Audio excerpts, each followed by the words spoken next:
Classic situation, classic scenario. Classic moment.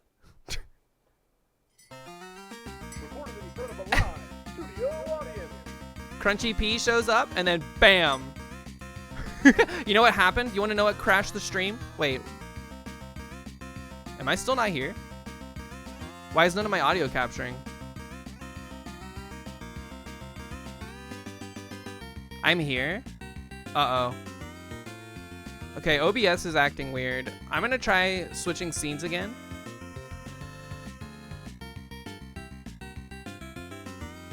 Oh, okay. I just needed to update. Whoop! The Meadow is extremely not okay right now. That's okay. Yo, Leo, good morning. What's up? How's it going? All right, sorry about that crash, folks. I guess it's just this scene in particular is not enjoying. Oh, nope, it's okay. We're fine. Sheesh. My bad. God, I think it's time to bite the bullet and start like thinking about a new PC. Unfortunate.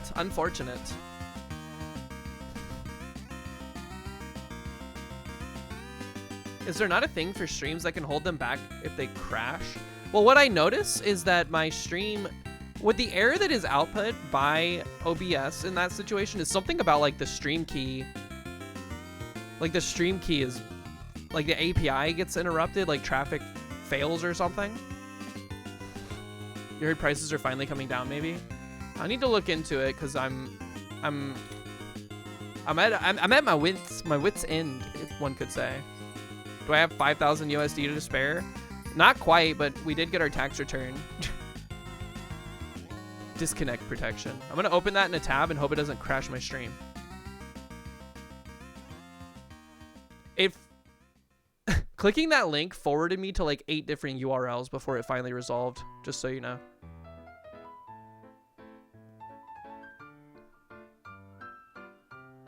How do I enable disconnect protection? Let me go see if I can do that real quick. That way it won't drop the stream at the very least, but I don't know if what's happening is considered a disconnect or like an actual capitulation.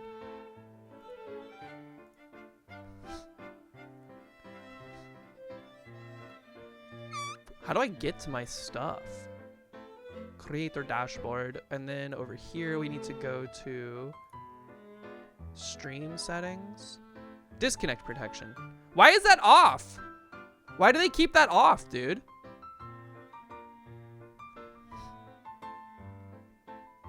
Dumb. Okay, well, now it's on.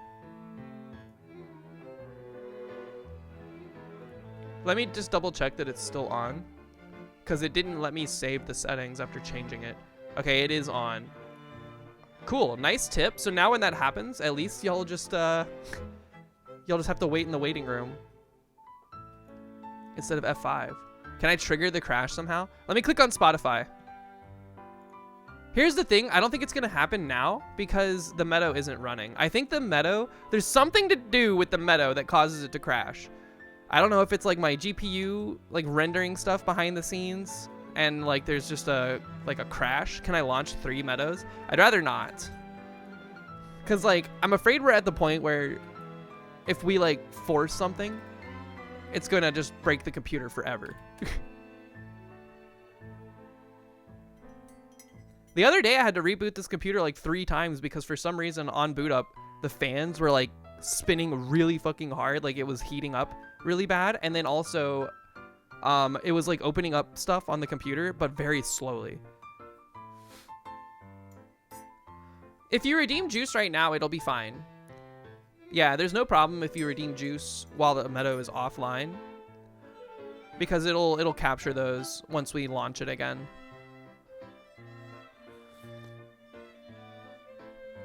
I planned for every contingency. Not quite, actually. A-N-D...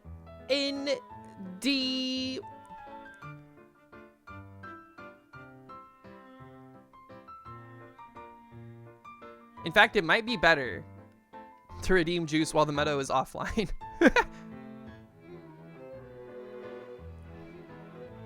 The Andes Mountains. It can't start with A. Ooh, you're right. Hold on.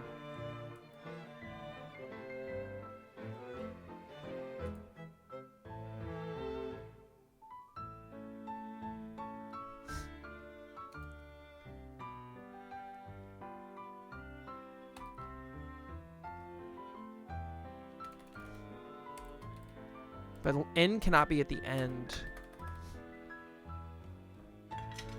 When they're mean to Andy on Twin Peaks. I've never watched Twin Peaks. I have no idea what it's about. The only thing I know about Twin Peaks is that there's a restaurant in the States called Twin Peaks, and it's kind of like a Hooters style restaurant where creepy middle-aged men go to ogle their like very young waitress that they definitely hired for looks. There's a triangle of restaurants with cursed energy. Hooters. Cursed energy. Everyone knows Hooters. Twin Peaks. Similar cursed energy. And then, rare pull, Tilted Kilt. Which I think Connell would be mortified by.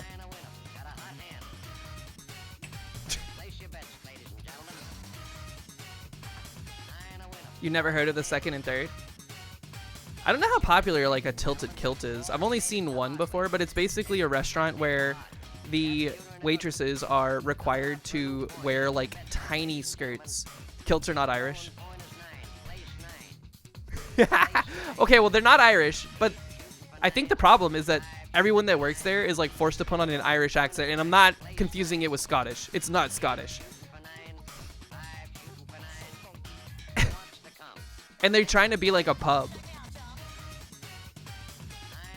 That is funny though. I'll never remember the differences between those two. It's unfortunate. It's like, I'm noticing that there's like anti-mimetic qualities to the world. After reading that book, I've become aware of it.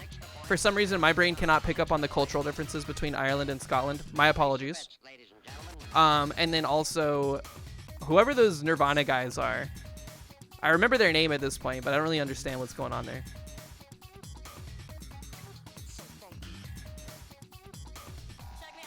Girl who's too sane clown posse.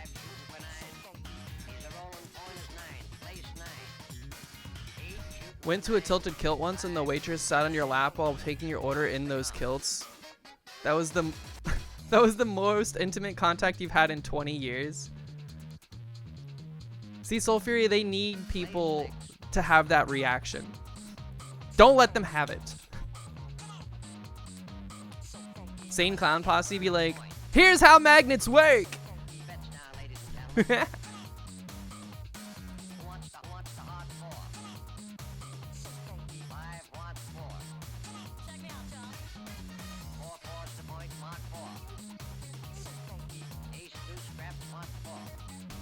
This one's tough.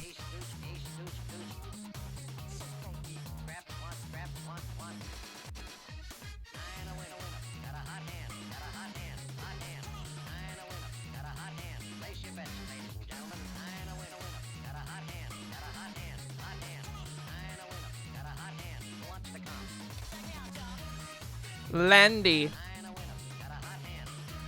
Gandy?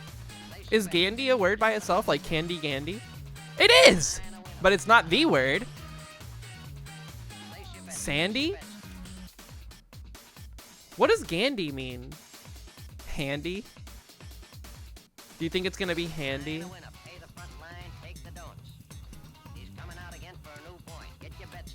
It's Sandy. Let's go. I want to know what Gandy means. Hold on, give me a second. Let me crash the stream again.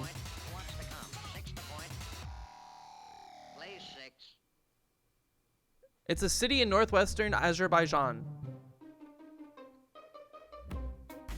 But that can't be what the word means.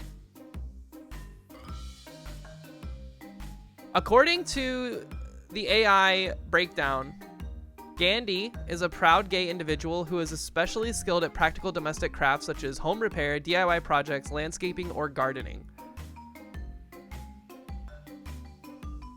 So a gay handyman.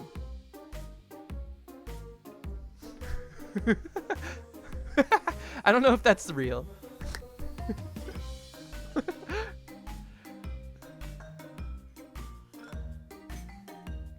I know what a gander is. It's like a male goose, right? Or you can like take a gander at something, which is to take a look at something. Urban Dictionary type? That's what I'm thinking. Gandhi is a type of candy or a non-violent revolutionary from India who would never use nuclear bombs in civilization. AI would never lie to you. Yo, Spoo, what up? Ba ba ba ba ba bum. POV gander. Do you think they called it that? Like gander got the look at something definition because geese are especially like nosy and they go take a look at stuff. Look at that gander. He's taking a gander.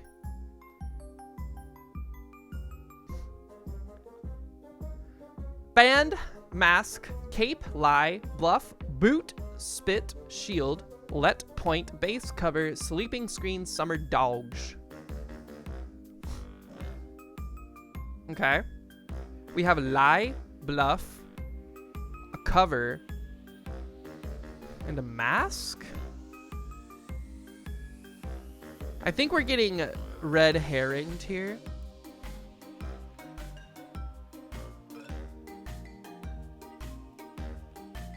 Yeah. Bluff, cape, spit? What is that? How do you connect those? Bluff, cape, spit? Are these like places near water?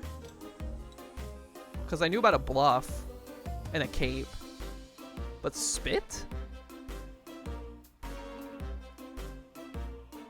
Point? Are these like where people make out? Coastal landforms. You remember in like movies where they'd be like, yo, let's go to make out point. It'd always be at like a cliff over an ocean.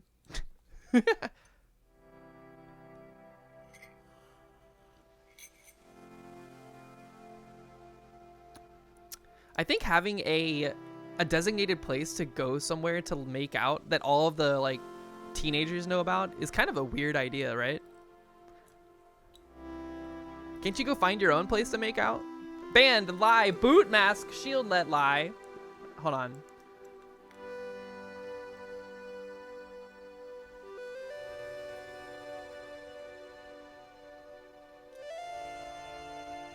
Mask, cover, screen, or shield, protection. Are they even real? Makeout point was always something you assumed all Americans grew up around because we saw it in media so much. Really? I can assure you that there actually was a makeout spot in my hometown, come to think of it. I was just trash talking it, but no, there's like a local park near our high school where everybody knew that the cops would not go to for some reason. So people would usually go there after hours and just like hang out and make out and stuff. But we didn't think of it as like a make out point. Huh.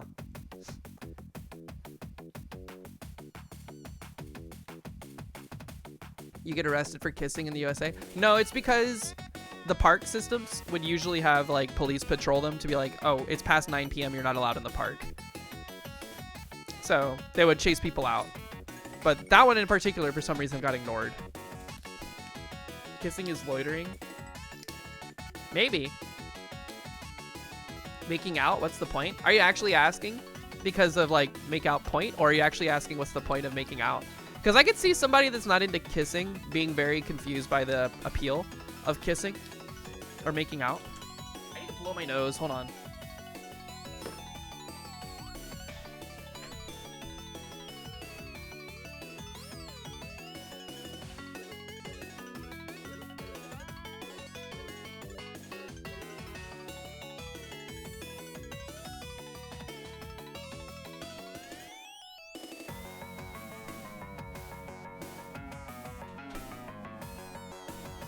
Blew my nose so hard.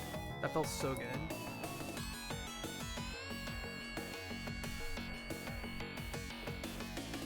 Ooh. Okay. Now we have sleeping, lie. Let sleeping dogs lie. Why is this the thing?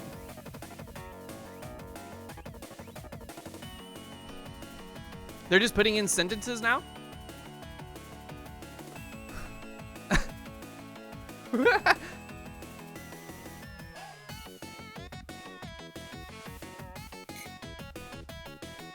You like biting? It's like kissing, but there's a winner. What's the Doctor Who quote? Is that like a TV show thing, or is that like a real thing? In your day, that would have been a red herring. True. Bass Boots Summer Band. I don't know what the connection is here. Camp? Oh, band camp. Doctor Who. Okay, I thought you were talking about like House.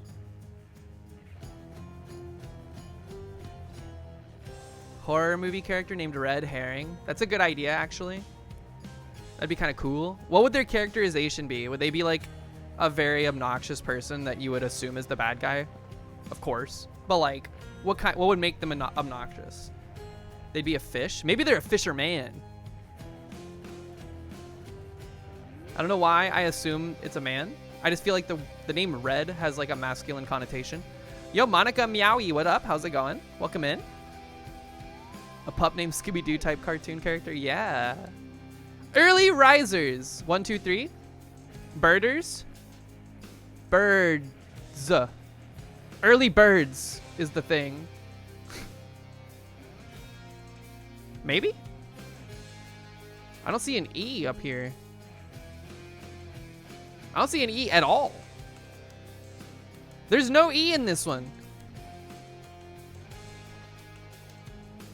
Did you think of Dr. Pepper as a man? No, I thought of Dr. Pepper as a fraud. I was a Pib enjoyer. Even though, I don't know why Pib and Dr. Pepper are pitted up against each other. They just are culturally. I preferred Pib.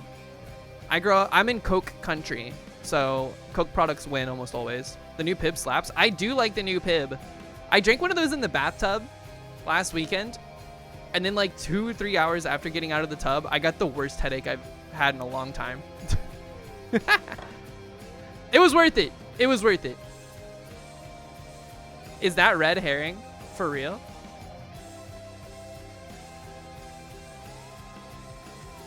It's super cherry flavored. It is good. The flavor is good.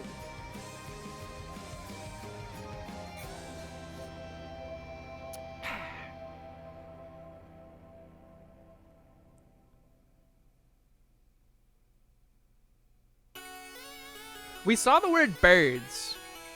There is a Y, but it's not close to an L. So it can't be early birds. I guess the word early is in the theme.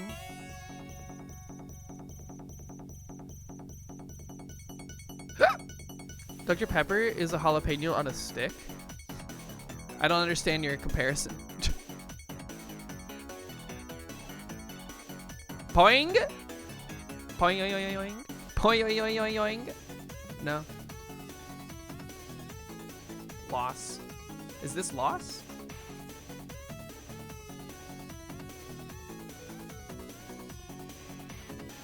Maybe it's just bird. Nope. You can't think of any words without E in them? You're no use this time? It is hard.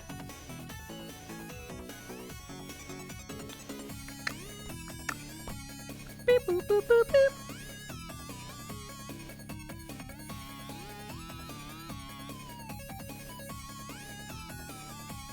ING has got to be like a clue.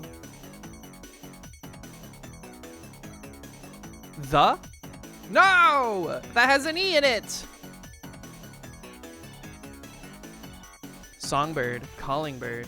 Oh, types of birds perhaps? No way, no way.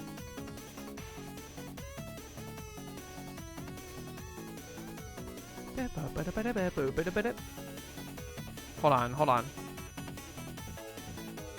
I see salad, but you can't actually spell it.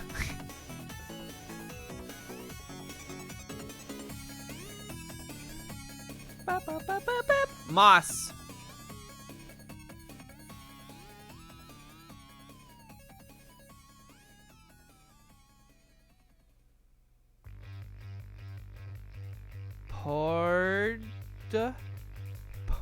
Porridge? Oatmeal?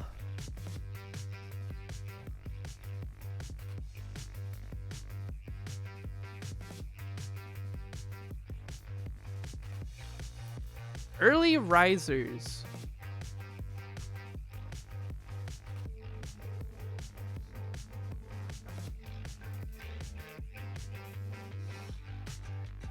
Try poing again?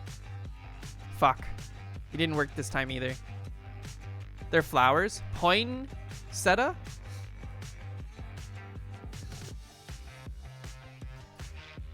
Daffodil?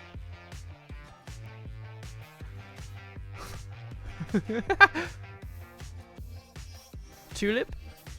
Tulip. Yeah! You're on to something.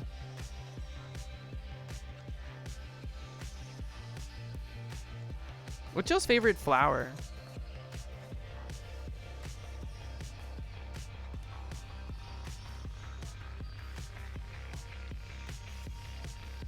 Chrysanthemum?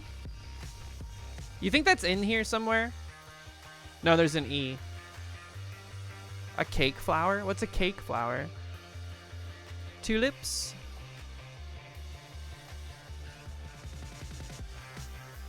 Hyacinth? Hyacinth is in here? Oh my god, you're right.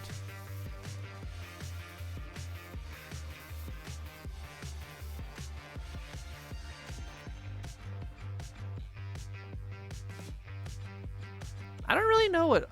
I guess, like... I'm just happy to get flowers anytime I get them. I don't know if I have a favorite, though. Is it stupid to think dandelions are, like, awesome? I love dandelions. The color yellow they are is really pretty. And they do that cool puffball thing.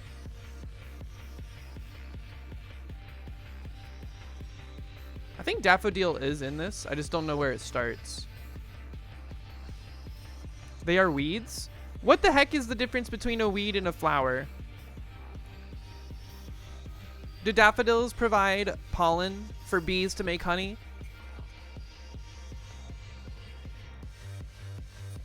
And by daffodils, I mean dandelions. People don't like them because they don't require effort to grow, and people like showing off stuff that takes effort instead. I like wildflowers. You can buy like these salt shakers full of like wildflower seeds at, you know, like home goods stores or whatever. Or like a, I don't know, like a Lowe's, like a store like that. And I kind of want to get some and just like sprinkle them around the place I walk. But is that like illegal? Can I grow plants in places that aren't mine? Even if it's on accident?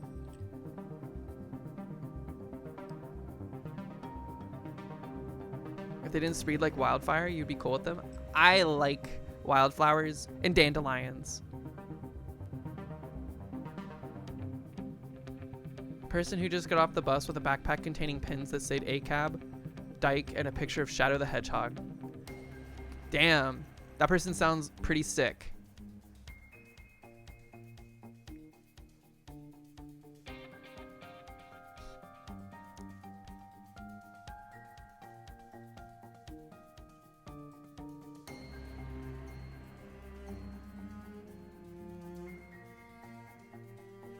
How do you spell daffodil?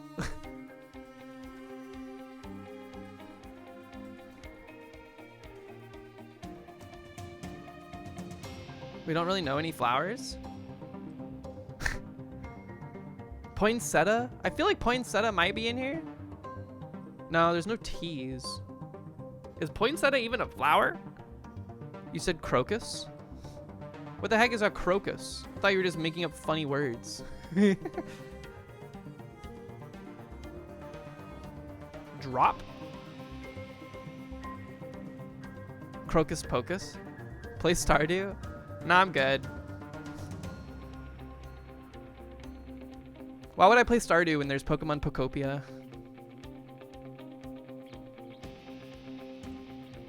You said D-A-F-F. The only D-A... Oh. Hell yeah. Moss? Blossom. Is blossom just a... This is probably part of the big word. Yeah. Spring blossom. Snowdrop? What is a snowdrop? I've never heard of that. They must not grow down here because we never get snow. Good job. Good job.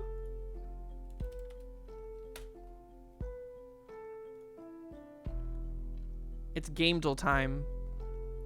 This is a typing game, perhaps? Is this like Typing of the Dead? I feel like it would have a scarier looking cover if it was Typing of the Dead. It looks like Mario, almost. There's like red and blue. Snowdrop is a South Korean television series starring Jung Hae-in, Jisoo, Yoo In-na, Jang Sung-jo, Yoon Se-ah, Kim Hye Yoon, and Jung Yoo-jin. Mavis? What is Mavis? They don't have Mavis. Mavis Beacon teaches typing. Is it Mavis?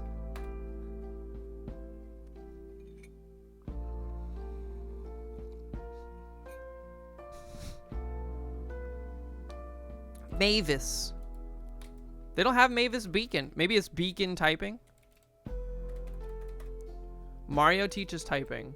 B Mario. Mario teaches typing. Holy crap. Do you think it's 2 or 1? 50-50 shop. Apparently there's 2, yeah. They created a sequel to typing.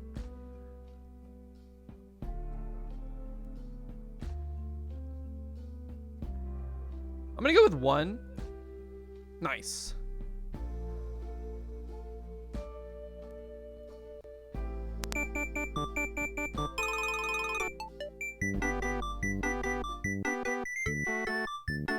Let's go.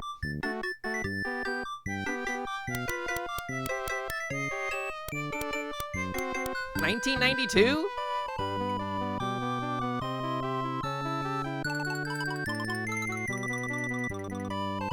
Welcome to Mario Teaches Typing. I don't like the voice.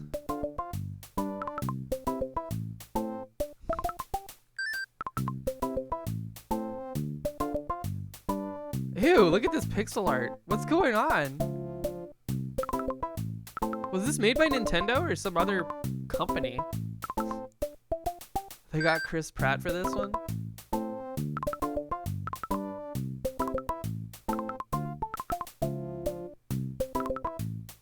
He blinks. Did y'all see him blink?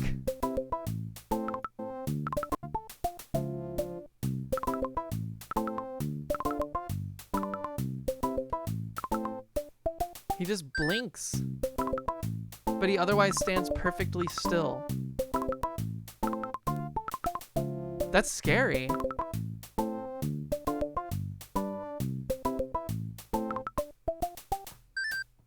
Think about all the opportunities for microtransactions they can have in this game. Oh, new microtransaction. Unlock the A key for only $2.99.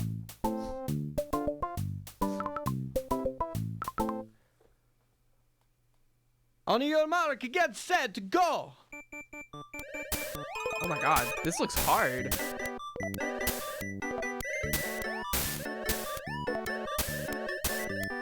How are you controlling the movement? Is it like an auto runner?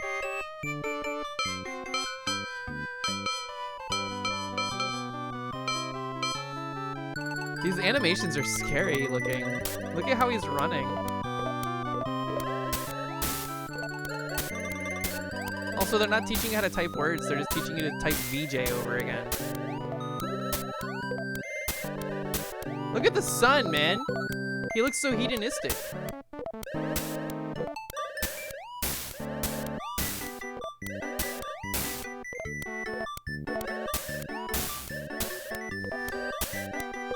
Okay, interesting. Did not know that existed. This is like Don't Starve something or other. It's very long. Is this Don't Starve? It has like that Tim Burton-esque color palette and line art style. Don't Starve. It might be Don't Starve together. It's just Don't Starve. Okay. Why is it so long? I played this game for like 18 minutes. And then I realized that I just don't have it in me.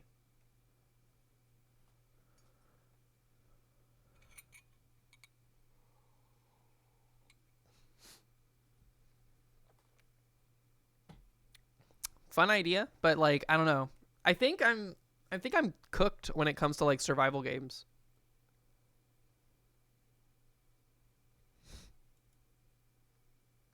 Whose boot is this? Whose boot? Whose boot is that? Wait, we have no music. Don't Starve Together stream with Simbera. I think that's too slow. It would be too slow for anything interesting to happen. We would just get annoyed at each other.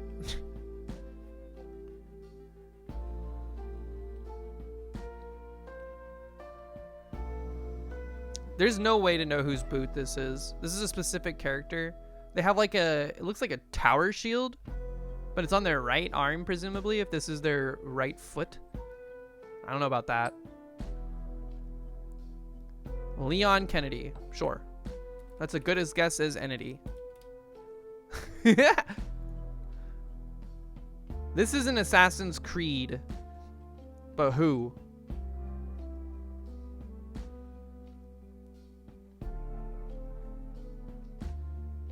P-head? John Assassin.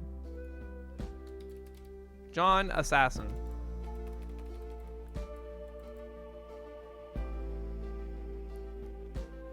I think what we've discovered about this particular minigame, Pyramid Head, ooh, it could be a Pyramid Head. I think what we've discovered about this particular minigame is that Leon Kennedy has the most shared elements between all characters that have ever been made for any video game. Because I feel like that guess comes up every time, even though it may not be Leon Kennedy. Leon is John video game? Pretty much. We'll try Pyramid Head. Is that his name? Pyramid Head. It is a Pyramid Head. I've never played Silent Hill or whatever this is from. Is it Silent Hill?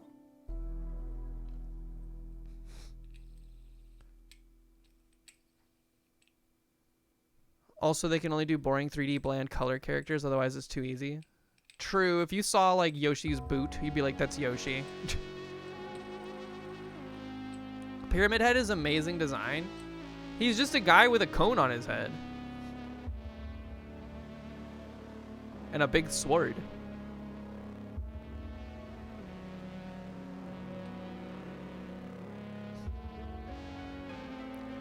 Is Silent Hill the game that invented volumetric fog so that they could like both render things like more efficiently and also like make it creepy?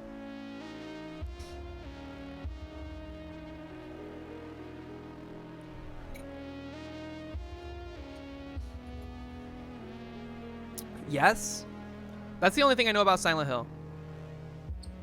If not invented, it made it well known. Got you. Gore Arena Nightclub Bar Fight. Gore Arena Nightclub Bar Fight? Is this like Silent Man? I don't know what that is. Silent Man. They don't have it. Lollipop Chainsaw? Yo. That was a good guess. Rage mode, loud music, slow motion, level editor. Gore Arena Nightclub Bar Fight. They mean Quiet Man? Yo, DJK, what up? Good morning. Quiet Man? The Quiet Man. It's not the Quiet Man. Prison level, quick fights, simple story, brutal combat.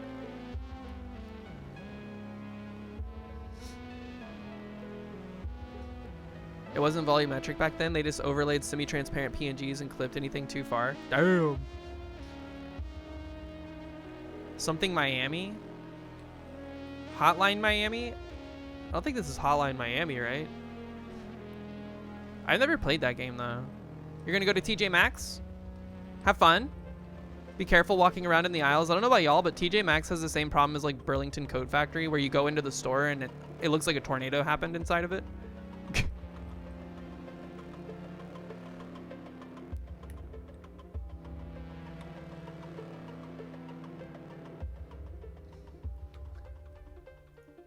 Hotline Miami 2. I was gonna try Hotline Miami just to see. It's not a Hotline Miami game. Dodge attacks, survive waves, blood splatter, and guitar playing. What about that game where you're Jack Black? I don't think that had a level editor.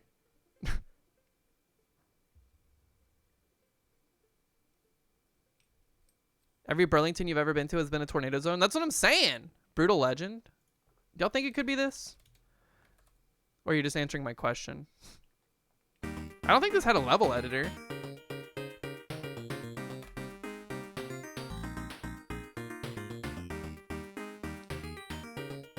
You didn't know this one anyway? Streets of Rage? Not a Streets of Rage. Voxel. Voxel, Western Saloon, blocky characters, enemies everywhere. Voxel game? What voxel games are there? Besides like Minecraft, which I don't even think is technically voxels anymore. This is like a Roblox spinoff, maybe?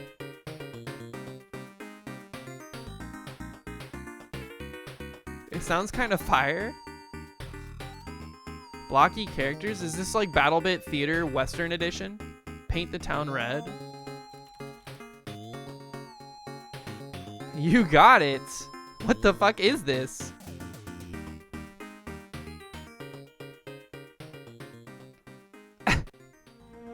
Came out in 2021. How did you play it in 2017? Was it in early access for like 5 years?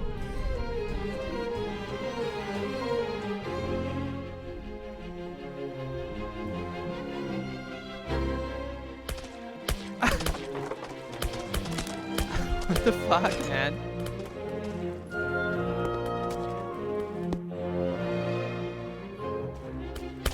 If this came out now, it'd be Friendslab Gold. Is it multiplayer or just single player?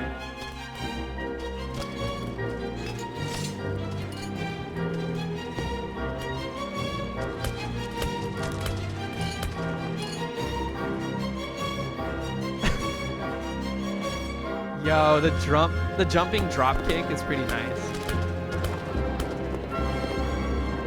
It's the single player simulator to fuck around for 1 hour and forget. This is Chib game before Chib. I hate to break it to you, but Chib's been doing stuff for way longer than 2021.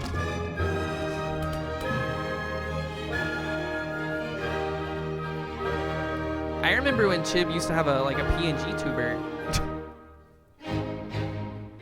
Well, good job. I would have never guessed that. I've never heard of this game in my life.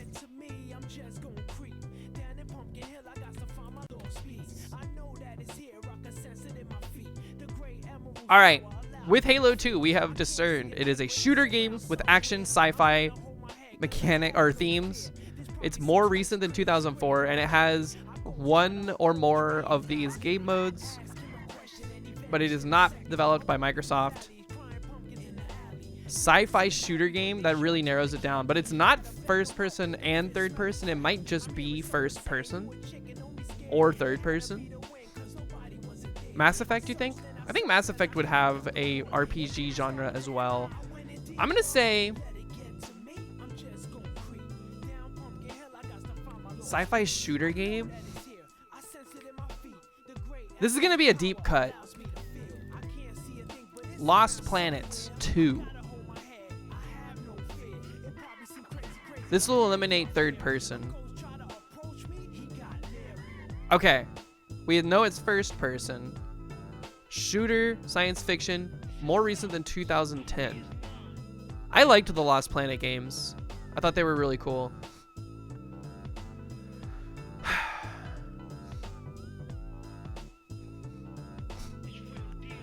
It's not first person? Oh, it's not first or third. Oh, my bad. If this was yellow, that would have been a decent guess. So it's got to be like... It could be a VR game?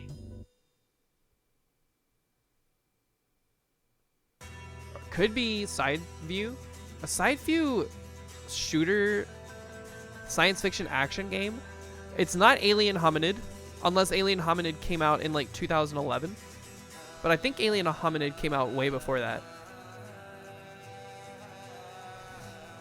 Let's try it just to see if side view is a thing.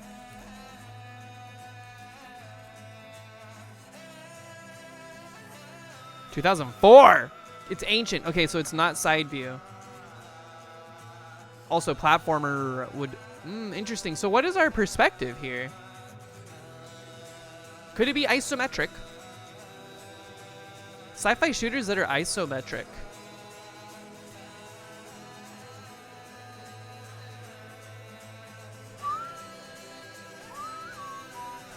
XCOM? I feel like XCOM would have additional shooter, or more than just shooter. Like, it would definitely have tactical or something. It's just a shooter game. That's what's weird about this. What's the perspective in an FMV? I guess it depends. Like, in Double Switch, you're a camera. Like, you're a series of cameras. So I think you would consider that first person.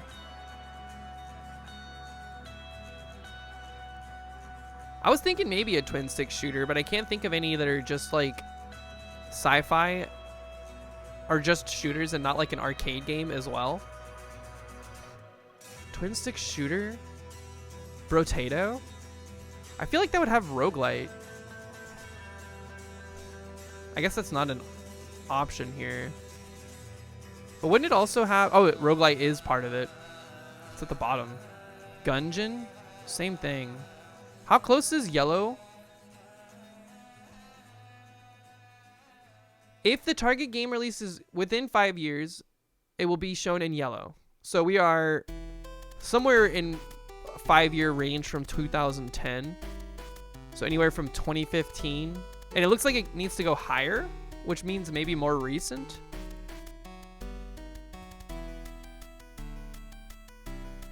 I think Gungeon is also a roguelike.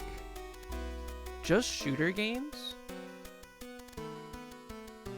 And it's also action themed. Someone said Superhot is first person, isn't it? Helldivers 1? That's third person, isn't it? I was thinking Geometry Wars 2, Leo, but the problem is that Geometry Wars, I'm pretty sure it's also an arcade game. I love Geometry Wars. I'm going to say 3 dimensions because Retro Evolve 2 was on like Xbox Live Arcade, which means it's probably like 2006, 2004. Okay. We have narrowed down that it is isometric. And it is... That must mean it's 2015, right?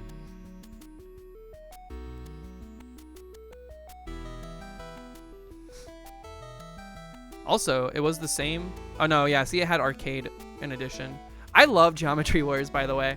Fun fact, I used to have a top 10 high score in this game in the world for like a couple weeks. Not this game, Geometry Wars Retro Evolved on like Xbox Live Arcade. The game that I played that got me that high score lasted like, I think it was like 10 total hours because I had to keep my Xbox on for like 4 days because I would only be able to play for like a few hours at a time. I went back and played Geometry Wars Retro Evolved recently just to like see if I still have the skills. I don't know how. Send to Helldivers.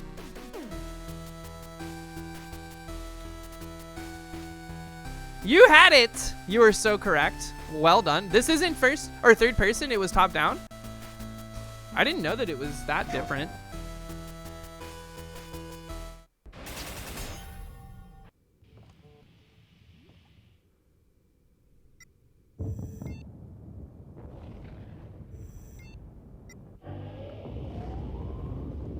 That's crazy that they did like a whole perspective change for 2. I mean, that's happened before in games, but I wouldn't have expected that from this game series. So it was like almost like a Diablo style game, but with twin stick shooting. I'm not gonna lie, I probably would enjoy this more than I did Helldivers 2. Helldivers 2 was hard for me. I don't know why. Like the controls were very complicated.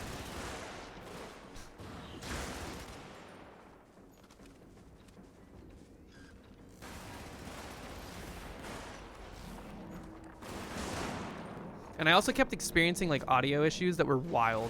All right, well, good job on the game duel. What should we do next? Let's do the Scran. I like doing Scran after game duel.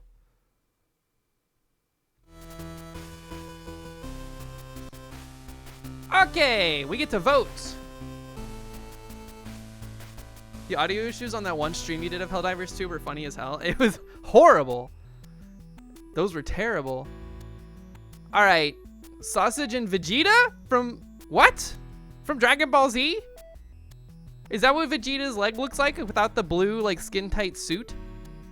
Wait, we've seen him in shorts before. They got your goat Vegeta? Oh, you think that they're being served as part of the meal? Is that him right there? Yo, Omega Miso, what's up? This seating arrangement's interesting. They just have like staircase basically of concrete with like seats planted on it. The steak pie is gonna win for me, even though this is just like an insane amount of goop. Vegeta was low-key serving in those shorts. Remember the pink shirt after Bulma had like domesticated him? Yo, Esposco. Popping in to say thank you for getting into Caves of Cud. You finally at the end game and the journey has been incredible. Yo, let's go. I'm glad you're enjoying it. I still have yet to get to the end game of that game. It's tough. I've played like hours and hours of it. It's a fun game. I was just like gushing over it this morning because one of the songs from it had come on the playlist. It's a great game. All right. You want the burnt pie or the doner kebab? Is this pronounced doner or donner? Ever since the Chook incident, I've questioned everything.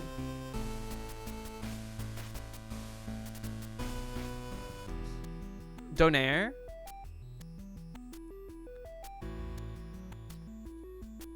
You say doner? Doner is good, but donair? Gooner kebab? You mean Goner kebab? Goner kebab? Jeffrey Doner. Nice watch. Flexing the watch with the ginormous Doner kebab. I don't like that it's like an entire tomato. Also, what is this? Are those French fries? What's going on?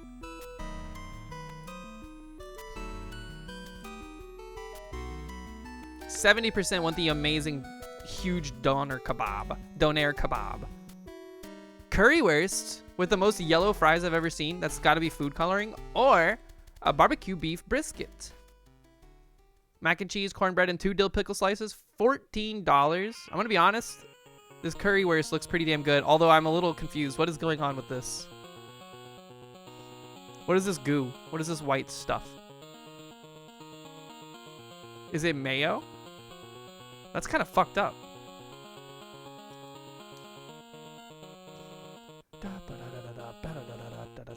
Look at the weird pickle slice. I feel like I've never seen a pickle sliced the long way. This is like what they do to the bodies at the body exhibit. They like take a human and they slice them in thin layers the long way.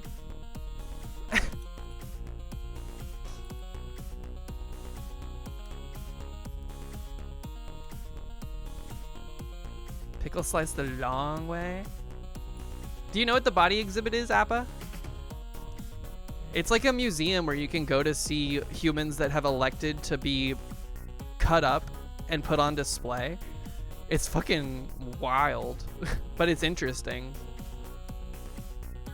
It travels, like you can see it at different places.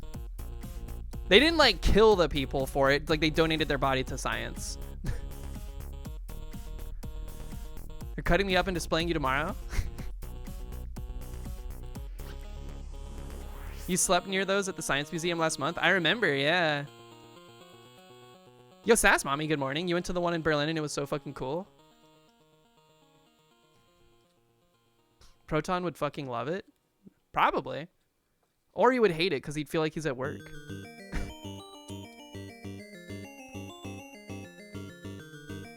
There's one in Vegas at the Luxor. Yeah, that's like the one I think I went to. I'm trying to remember. No. I don't think it was that one. I feel like I saw one in DC once. I don't remember. Like, I've only been to one once, and I remember being like mildly grossed out and a little bit like feeling just very very present in my own body. They had horses too. I don't remember seeing any animals. Y'all slept in the overnight body, or y'all slept in the body room during an overnight field trip to what's Omsi?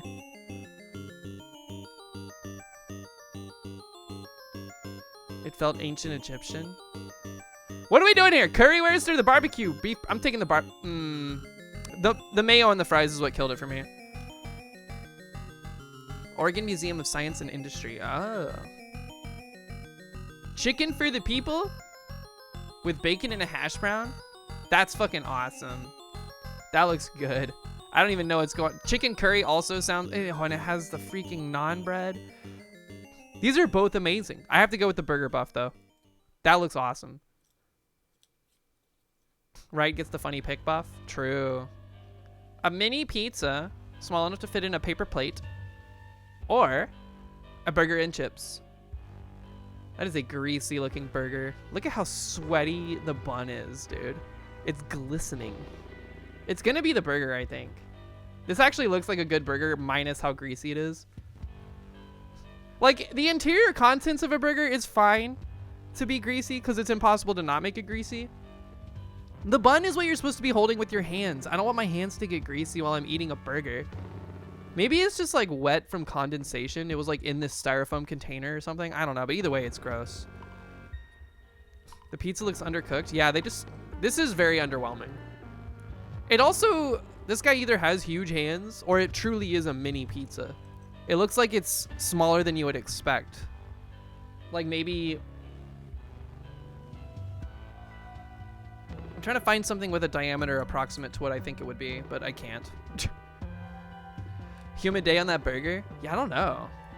It's gonna take it, but I don't like the greasiness of it. I also don't like that there was a fork stabbed into the top of it. Like, what are you gonna do with that? 2 brisket sliders with coleslaw? That's how you know this is USA. Does the rest of the world know what coleslaw is? Grilled chicken burger. These pics are both weird angles. Yeah, they got like a Dutch angle thing going on with these. Well, not quite, but you know what I mean. AI lettuce. Holy shit. I wasn't even looking at that. That does look fake. I don't think it's AI, but it looks like there's some weird... There's some like weird macro lens fuckery going on here or something. I don't really know. Actually, the more I look at this, the more I'm not convinced it's real. The slaw looks off? No, the slaw just looks lazy. I hate bad coleslaw. I think coleslaw has a huge range of goodness that they can come in. Like, you can have a really good coleslaw. You can have the most disgusting thing you've ever eaten at the same time when eating coleslaw. There's no, like, and it's very hard to get something in the middle. It's always like one or the other. But yeah, good coleslaw can be great. You don't like any coleslaw? There is a New Orleans restaurant near here. It's like a Cajun place. They do a coleslaw, but I don't think they use mayo in it. It's like a weird sauce that they make with lemon juice and some other like similar thing to mayo, but not quite mayo. Yo, Gilded Mongoose, what's up? And that coleslaw hits. It's like dessert. It's sweet. It's like a sweet side. They put it on the side of your plate and you can like eat it after you eat your food. It's really good. Aioli? Maybe. I don't really know what the difference between... I don't know what aioli is. Aioli is like a new invention that came out in like 2012 and I still haven't figured it out.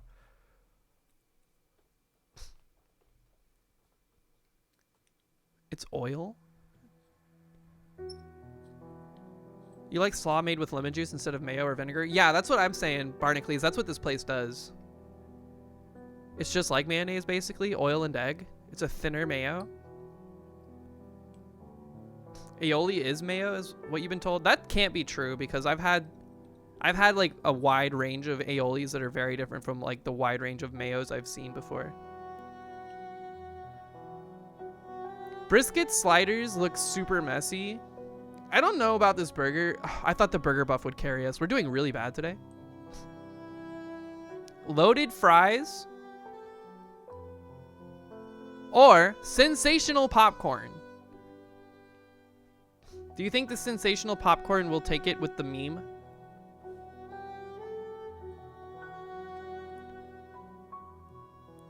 I don't think it will. Popcorn is like 5% of the picture. I think the bottom of the bag is probably just off screen. You're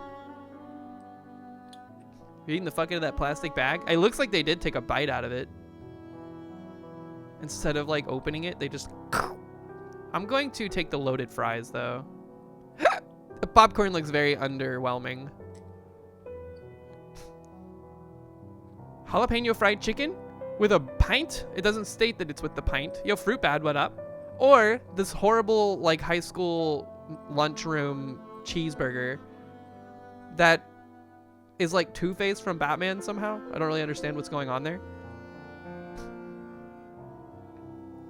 I am reusable. I was gonna say this would be nice to have on a t-shirt.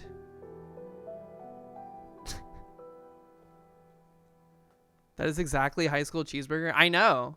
Like if you went to school, like public school in the States, you probably have seen one of these like boiled burgers. I don't really know how to describe it.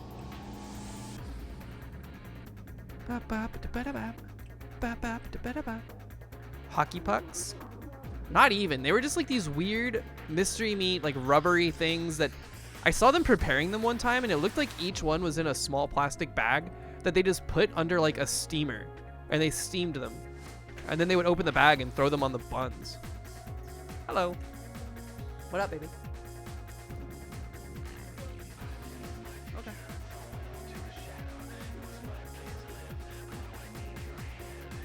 Ooh, nice.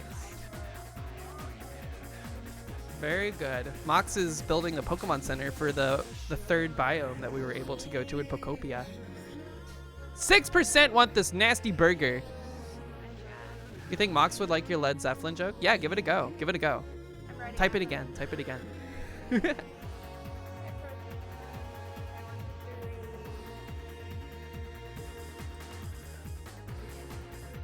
Diced beef steak or taqueria soft tacos. So true. I like it. Tacos like that should be corn tortillas. Agreed. I disagree. I like flour tortillas over corn tortillas every time. Although this corn, I know you said the Mexican one with flour is great. I didn't say great. I said it was good. The corn tortillas were soggy. That's why I don't like corn tortillas. They have a tendency to become soggy and gross. I'm gonna pick the tacos here. I think I would enjoy this over just meat. Man, fuck you. Everyone playing Scran is afraid of vegetables. The only vegetable they like are mushy peas. Yo, this thing? This hot dog? First off, not a hot dog as far as I can tell. I can't see anything. But the bread that they use looks kind of good. Look, there's like a Kraft single in there too. It's melted. The bean, the secret bean pocket. What the fuck? There is a secret bean pocket. What's the maroon sauce? On this one? Probably ketchup if I had to guess. Yeah, that's a gross looking hot dog. What? I think it looks alright. What is It looks like they split it. What is it? Is that the hot dog? Maroon 5 sauce. It's an Italian hot dog. It looks like raw beef. I don't know about that. Hey, look, it's the sweaty burger again. Or ham and cheese toasty with cheesy fries. I think this one's gonna win because British people love the word toasty. What's a toasty compared to just like a sandwich that's been toasted? Is that all it is? I would like her to not be in here just because she'll get into trouble. Isn't a toasty the same thing as a panini? Toasty is the panini? I don't hate cats. These cats just go crazy in here. They see all these like bookshelves and stuff and they think it's a jungle gym they can just go up. Next thing you know, they're knocking over pictures and they're breaking glass and all this other crap. It's like a grilled cheese. We know this had like 90% of the vote on the last one we did, right? So it would have to be very highly lauded. This one I feel like has a lot going for it though, because this is from England and they somehow melted the cheese. Get them all shelves. They have a cat tree in the other room.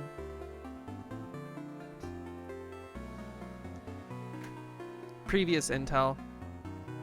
All right, we got 3 wrong today, but we're below the average. Oof, rough. GG. Let's do the map tap.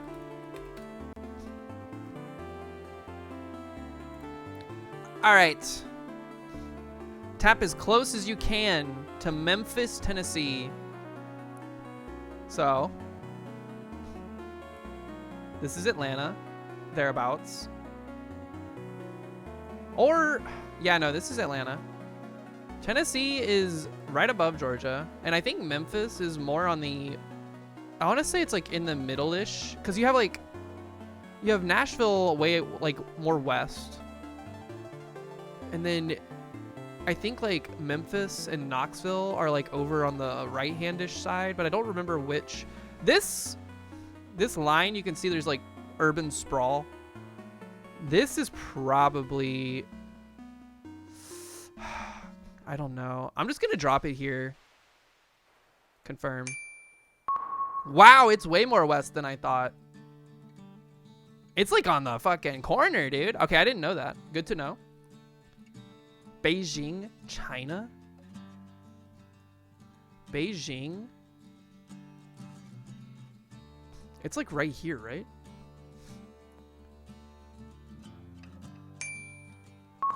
It's so much more north than I thought. It's also not against the sea. I thought it was up against the ocean. That was Shanghai. Dakar, Senegal. I don't know where Senegal is. This one's tough today. West Africa?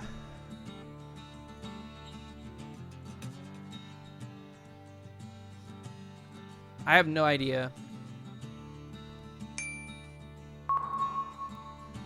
It's right on the line of the green and desert. Luanda, Angola.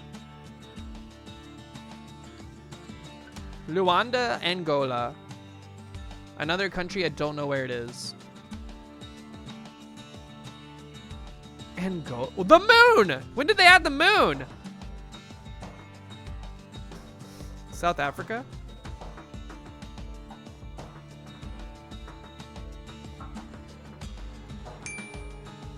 Damn, this one is tough. It's a huge country. Cambodia? Phnom Penh? Can I click the moon? I made the sound, but it didn't do anything. Okay, Cambodia is like down here, right? It's in this vicinity. Biome. Pretty close. That one got us above 800. Let's freaking go. Okay. Barely. Free the moon. Is the moon in real time? That's a great question. That would be a really cool thing for them to simulate. Wait, where'd it go? There it is. It's a nice effect. They got like the parallaxing working really well with it.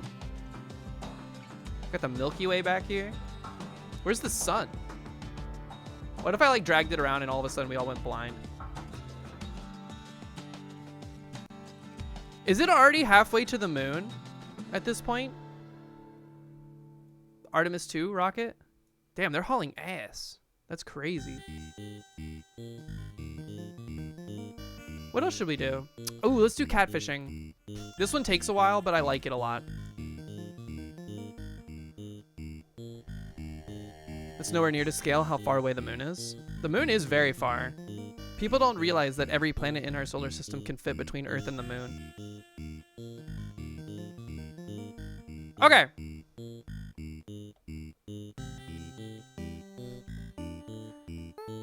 19th century French inventors, French painters, French photographers, French physicists, 1787 births, 1851 deaths, French scenic designers, people of the Industrial Revolution, pioneers of photography. I don't know. I don't know this at all. I can't even name a single French person from this era. 1787? Monet? Was Monet a photographer? Also, when was photography invented? Pierre Fujifilm? Wait, is it really Pierre Fujifilm? That's not a person. That can't be a person. Wembanyama? John Kodak. Let's just throw Monet in there because they are a painter. Louis Daguerre. Daguerre. French scientist, artist, and photographer. We got close enough. 16th century Anglican theologians, Christian saints, English bishops, Protestant martyrs, alumni of Jesus College? What? Anglican liturgists. Luther? Martin Luther?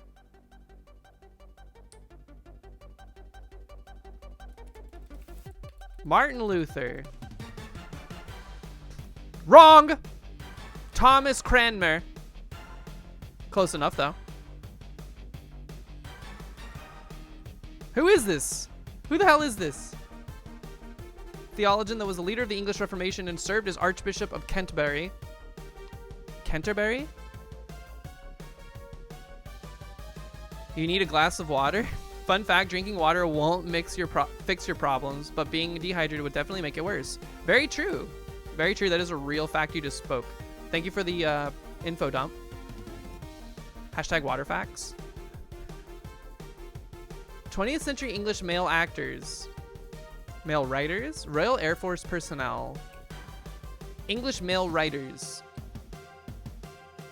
Metropolitan Borough of Doncaster. Alumni of Bristol. Virgin Radio. I don't know what this is either. Thank you. Thank you for the reminder. Have a great day. British explorers of the Arctic.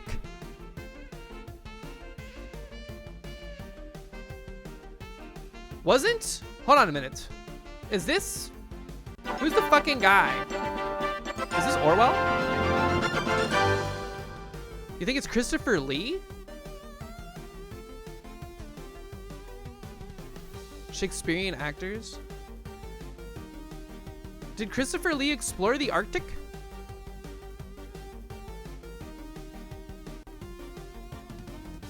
From Surrey?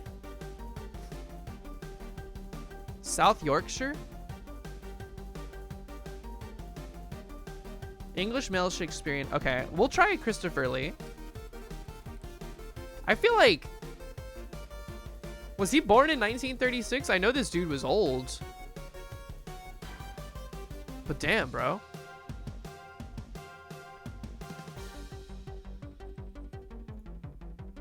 Brian Blessed. I've never heard of this guy in my life. Distinctive bushy beard. Is this Yukon Cornelius?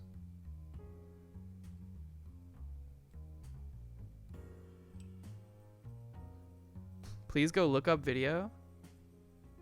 Bustopher Jones in Cats? Oh my god, he was in Cats. He played Old Deuteronomy? And Bustopher Jones? He talks in capitals? Boss Nass? Was he Boss Nass? There's no way. Did he actually voice Boss Nass? He was? What the hell?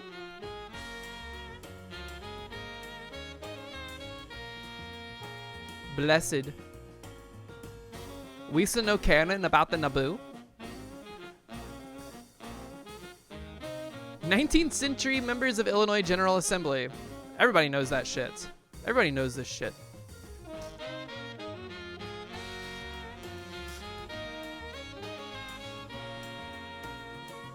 People of Illinois in the American Civil War. John Brown. Union political leaders. Whig Party United States representatives from Illinois. This could be Abraham Lincoln. This is Lincoln, I think.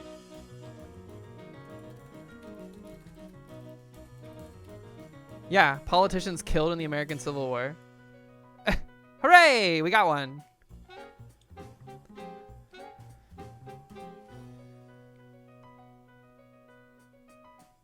I remember, didn't someone say that, like, there was, like, a little girl that saw Abraham Lincoln running for president, and they were like, you would be more likely to win if you grew a beard.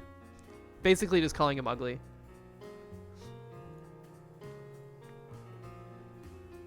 And she was right, yeah. 1793 events of the French Revolution. French Revolution, anti-Catholicism in France, left-wing terrorism. What? Massacres committed by the French First Republic. Terrorism committed by France. Terrorist incidents in France. Politicides. Persecution of Christians. Is this when they beheaded Louis? The Night of Terror?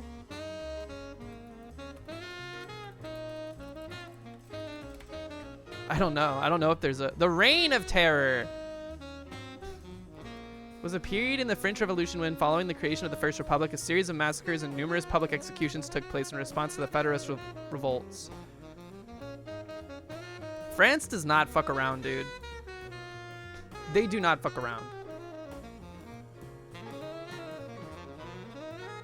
1915 establishments in California, 2006 mergers and acquisitions, American brands, Apollo Global Management Companies, bathing, bathroom fixture companies. Is this Bed Bath & Beyond?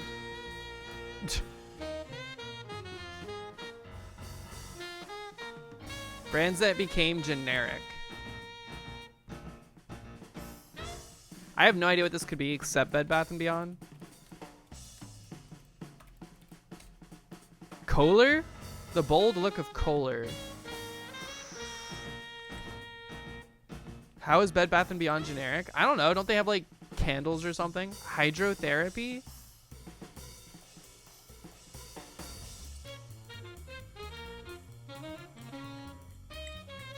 It's a manufacturing company. Yeah, it's probably something more like Kohler. Jacuzzi! Hydrotherapy. That was the biggest clue. It is best known for the Jacuzzi hydrotherapy products. I'm gonna be honest, I didn't know Jacuzzi was a brand name. I just thought it was the name of the thing. It's kind of like Oreo with the Hydrox cookies or whatever.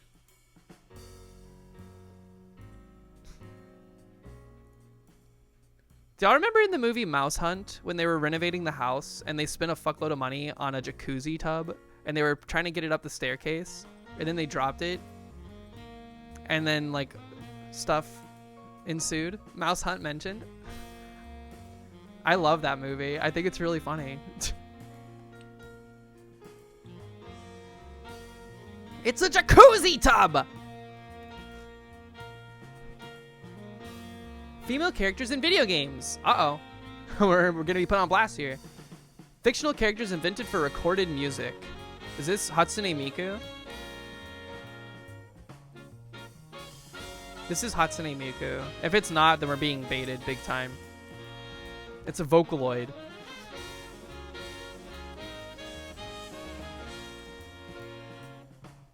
Bingo! Female characters from video games? What video game is she in? She's not fictional to you. Get help. Samus? Uh-oh. Vista, we need your help. 20th century Belarusian. Wait. Fuck. Belarusian? politicians. Belarusian? 1954 births. Subject to the Department of Treasury sanctions. The living people tag? There's just a Wikipedia page of all living people. Nobel laureates. Nobel laureates. People named in the Panama Papers. Uh-oh. President of Belarus?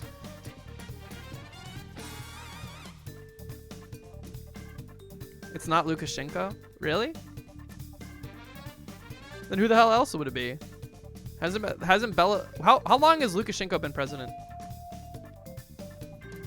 Like 50 years? It is not? For 30 years? What other Belarusian presidents are still alive?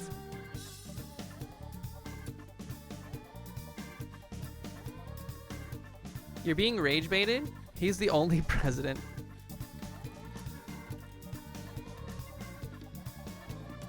This doesn't mention presidency? That is true. Wait, didn't it say the word president? Presidents of Belarus.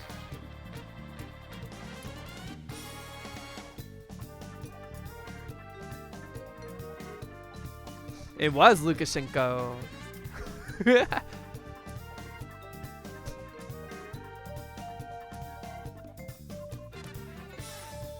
He's an atheist? Can you read this one more time? It is not. Is it not?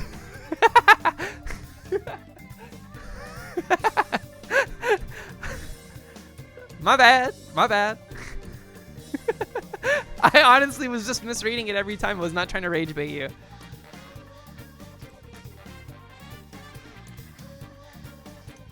'19th century Canadian short story writers, women poets, 20th century Canadian short story writers, women novelists, Canadian from the 20th century, 1874 births, 1942 deaths, Canadian diarists. Who is this? Is this poets from Ontario? Is this Emily Dickinson?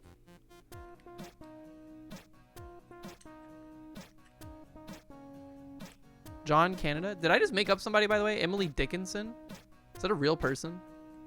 There's too many like Charles Dickens, etc., etceteras. 1, 2, 3, we need your help. Dickinson is from Amherst, Massachusetts. John Pork, Zorak, what's up? How you doing? You don't know any poetry? But you don't know any, like, come on, dude. Canada is so, they like teach Canadians so much about their culture. You have to at least know this tangentially. It's somewhere in your head. I know it is. We just need to summon it. Dalhousie? People from Halton Hills. Shel Silverstein? Like, is that a Canadian female poet? Or is that just a female poet that you know the name of? Is Sylvia Plath Canadian? Great question. I don't know. She wrote The Bell Jar, right? I feel like, I was gonna say, I feel like that's New Englandish. All culture is from Massachusetts. Not true. Not true. Coca-Cola is from the South, okay?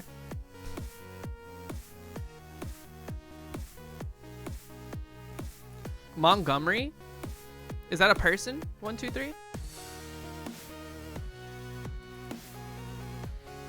Montgomery. Oh my god, I can't spell. Montgomery. It was Lucy Maud Montgomery. I don't know who this is. Good job. See, I told you you had it. She wrote Anne of Green Gables. Oh, Mox would have known this too.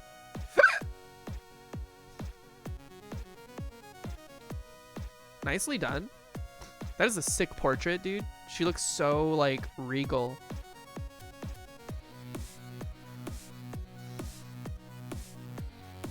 1605 plays, British plays adapted for radio, television, adapted into films, traditional history, English Renaissance plays. Fiction about father-daughter relationships. Is this like Hamlet or something? Murder, suicide, fiction about sororicide? Is that like when sisters kill each other or something? Romeo and Juliet. Fictional kings, plays about suicide. I think this is maybe Hamlet.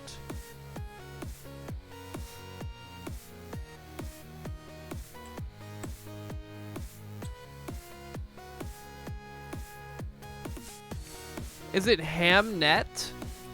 It's not Hamlet. What's the other one then? Isn't there another one? Othello? Is it Othello?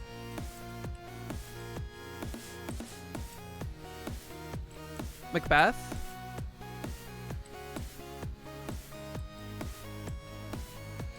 King Lear? Not Macbeth. Is it Othello? I don't know enough Shakespeare. Henry the Eighth?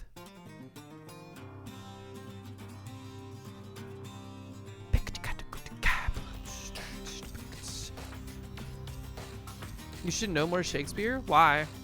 I'm gonna be honest, I think Shakespeare is kind of snooze.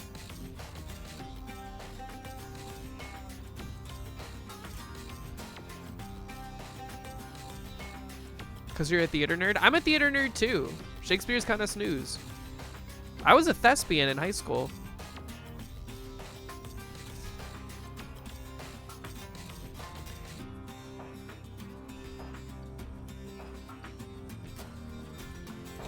Is Henry VIII a Shakespearean play?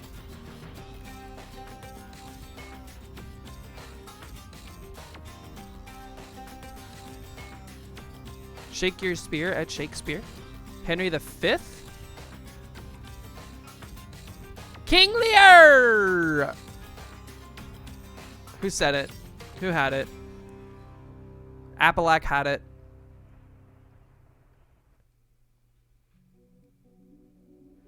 On the cusp of sleep, Appa had it. This one was tough, man. Percent of players who were correct or close. Nobody got Brian Blessed. Nobody got Thomas Cranmer. Most people got Hatsune Miku. Most people got Abraham Lincoln. Nobody, like Lucy Maud. What's our rarest pull? The rarest pull that we actually got was the Lucy Maud Montgomery one. Nicely done. 1605 plays. King Lear is a 1606 play. Is that true? All right, I think it's noon. We've hit noon. I think that's going to give us plenty of time to start working on stuff for the project. So let's go ahead and pivot. We're going to pivot to software development. Software and game development. Let me change my situation here.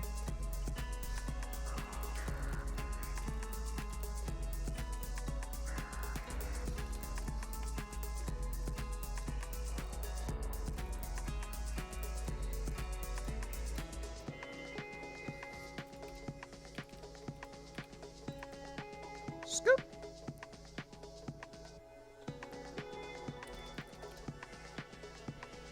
Wait, my slash marker didn't work.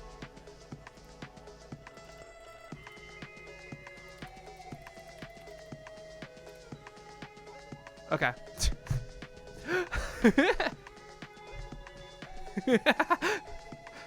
I must have missed the slash.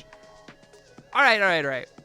Let's pivoting to some game development here. I did some work yesterday doing some mock-ups for this project that we're going to start trying to flesh out a bit more, I think. Here, give me a second. I gotta set up.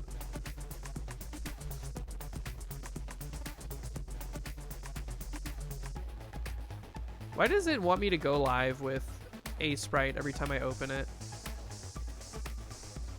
Is it because it's in my Steam library?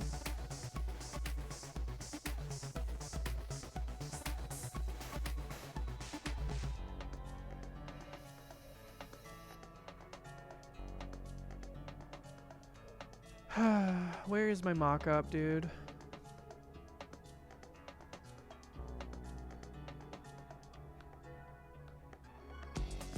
Here it is. Okay.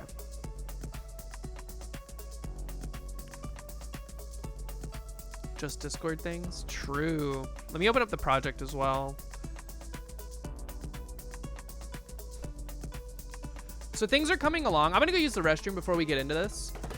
But we've got some objectives to take care of this morning. I'll be right back.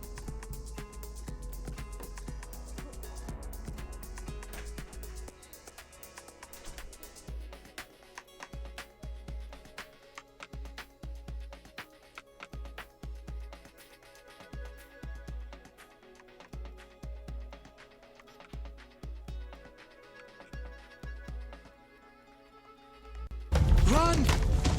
It's a stampede!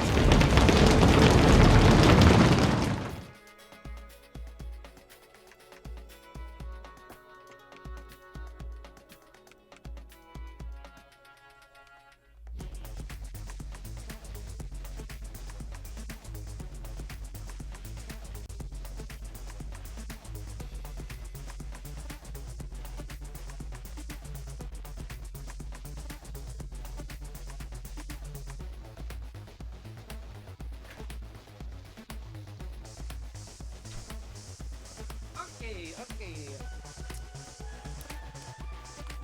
Snag! What up, Snag? Oh my god, we got a raid. Hey, Snag, thanks for the raid. What's going on, folks? Snag, I've been meaning to ask you, did you send me something on Discord, like DM? Like, did you send me something? Because I got a message from you, but I gotta be honest, it kind of looked like a bot that spammed me with something. That is the wooden spoon. No. Average Atlas did. You don't remember? You've discovered this was a thing already. No. Yes, you I didn't did. know this. Yes, you did. No, I didn't. Did I know about it when I couldn't form memories? Maybe. Okay, I didn't know about this. Are we 100% sure Snag is not a bot? You're sending Scran spam. Okay, that's fine. I just wanted to make sure your account wasn't compromised. It's fine that you did that. I just wanted to make sure your account wasn't compromised. I wasn't ignoring you. I marked it in my brain and I was like, next time I see Snag live or like I'm live and I see them in my chat, I need to ask. Scran Champs was a scam. I don't know what Scran Champs is, okay? All I saw, I'm just gonna read the message out loud, okay? I need y'all to tell me. By the way, haven't received a DM from Snag maybe ever. Let me look at the rest of my DMs. I'm not trying to dox them, but I think it was just like out of nowhere. Snag sent me a DM. It's totally fine. Everyone's welcome to do that. Whether or not I reply to you is another story. But where'd it go? There it is. The message was just random.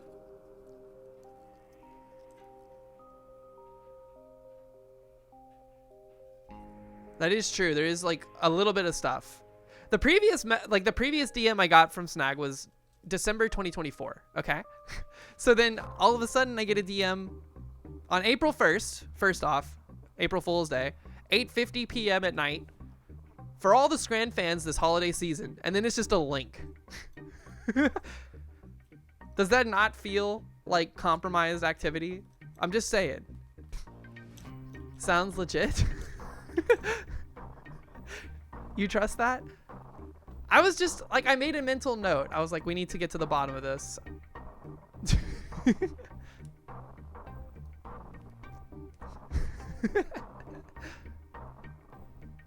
Whoa, Proton, did you take that picture of the bird with a fish?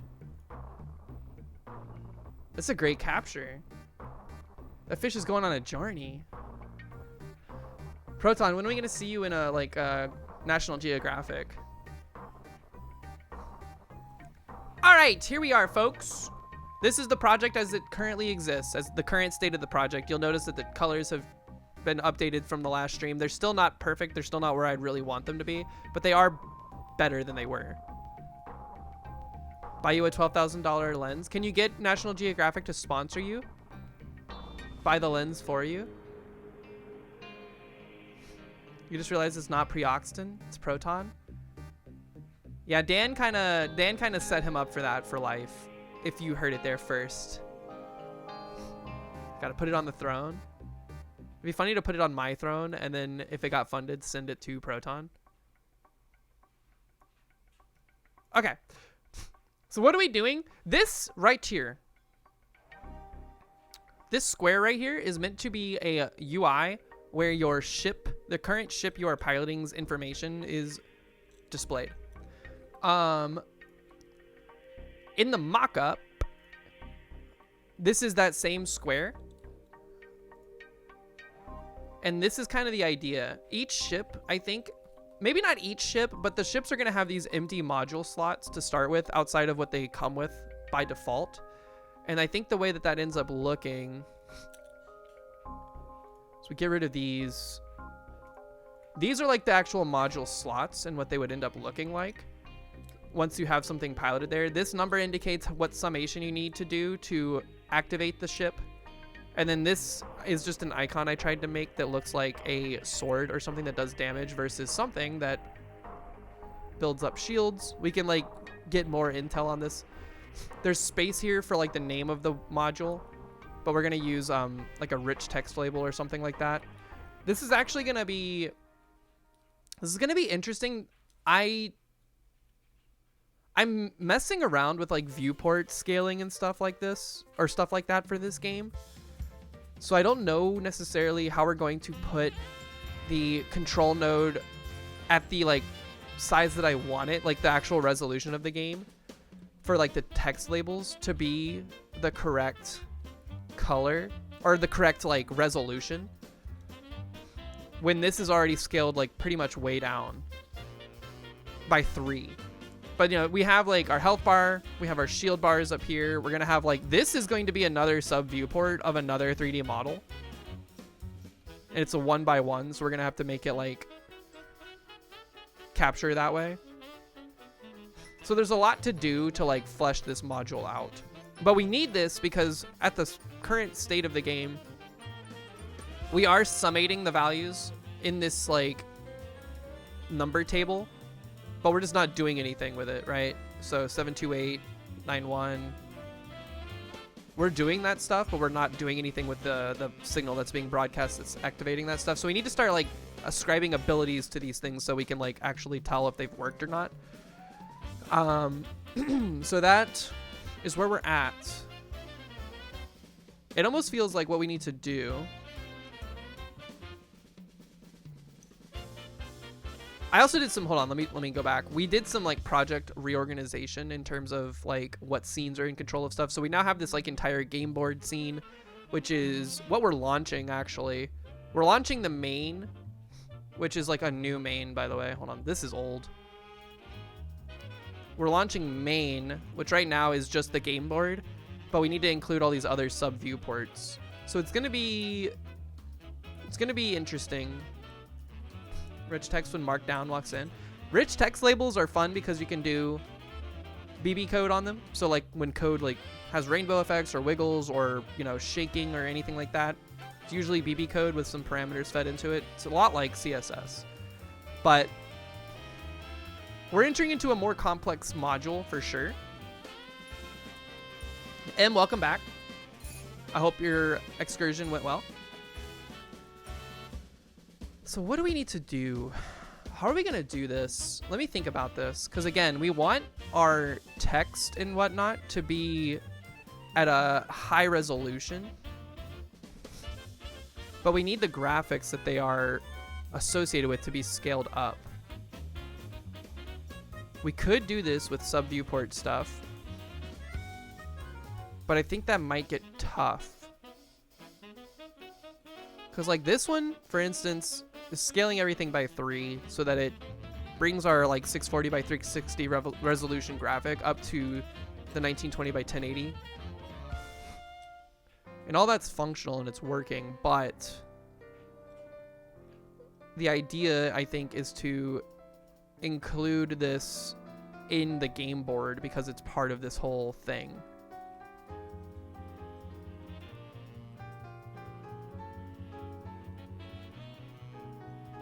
This may require a project restructure, but at the very least, we can start building this out.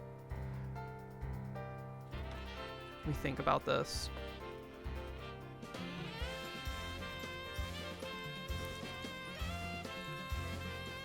What's the size of this thing?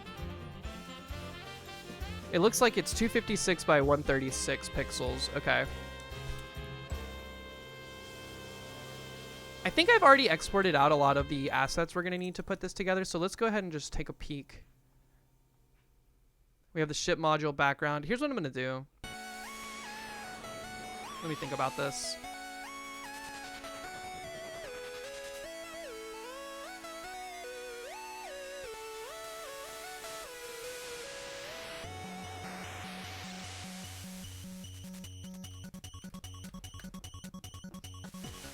I'm just gonna start building this out using like sprites and stuff to start with. And we can like make changes make changes to it as we run into problems. So all this is this plus this like square to denote the viewport location for the ship. Which we can maybe go ahead and like mock up. I think this needs to be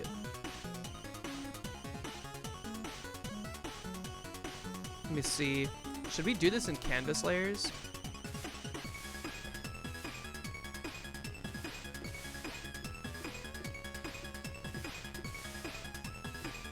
We might want to if we're using a sub-viewport container for the 3D scene.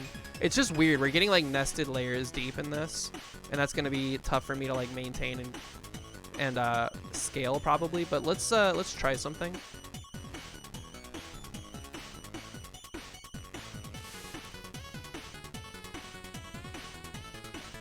We'll call this the ship view.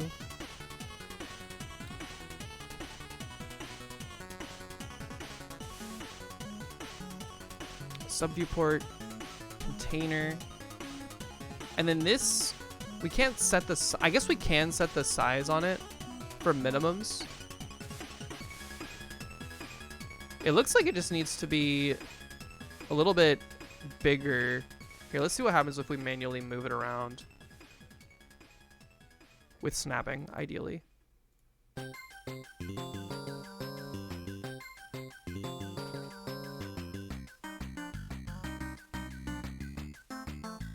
So that's the size we want it. What are the lyrics to this song? I don't know, but there's a lot of chirping going on, like.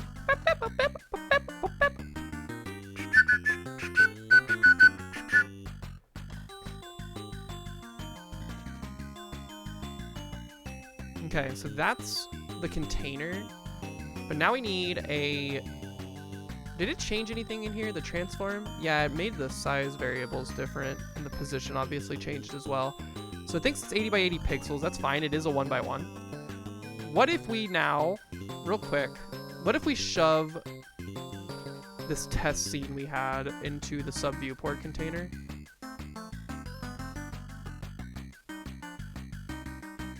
We don't see anything. Oh, it's because this is just the container. We need a sub-viewport. My bad. Sub-viewport. Boop. Okay.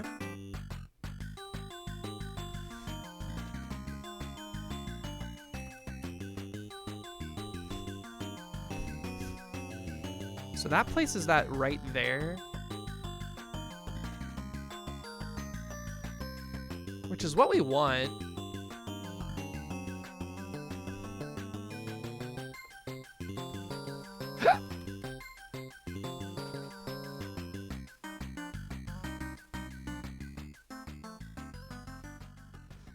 Obviously, this isn't being scaled up to the actual resolution of the entire game.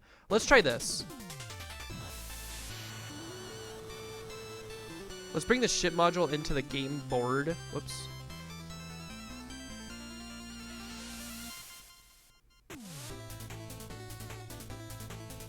It needs to be in our sub-viewport container here. So now we have like nested sub-viewports, which is kind of freaking me out, but we'll be fine. Whoops. How come you're not moving with everything? Why is my sub-viewport scene not moving?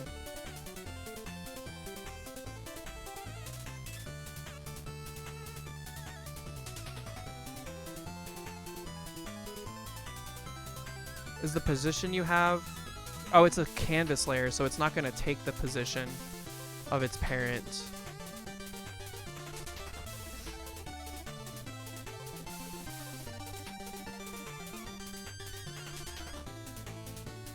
Maybe we don't need a canvas layer then. What if I bring this up? Save that.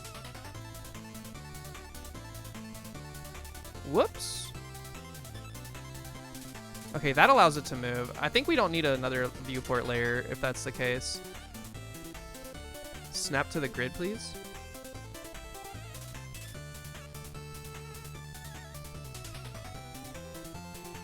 All right, that's the location we wanted at. So now if we run the main scene, we have our ship. This is a test scene. This ideally would be a different like pixel art or a different model, I mean, indicating what ship you're currently piloting. And then we'll have the other elements in the background or next to it for the modules that you can activate.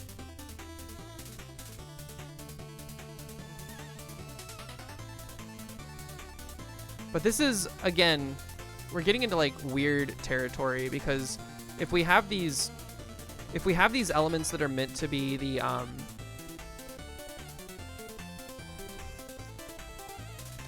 if we have elements that are meant to be scaled up for like text and stuff, it's gonna be hard to maintain this because now we have like nested sub viewports.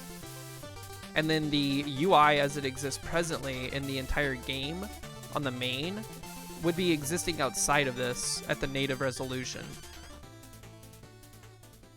So this is going to get tough, and I'm probably going to have to refactor some stuff that's set up for this. But either way, let's just continue like mocking this up because we're kind of just playing with the elements that exist at present.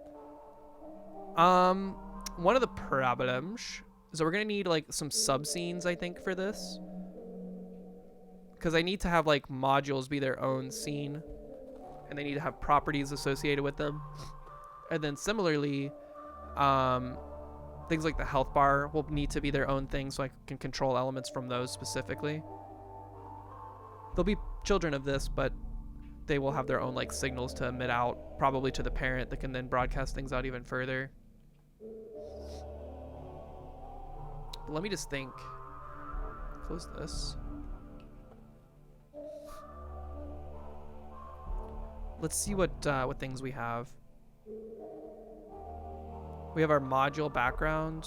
We have our health bars mockup. I'm just gonna dump these in here for now. Whoops.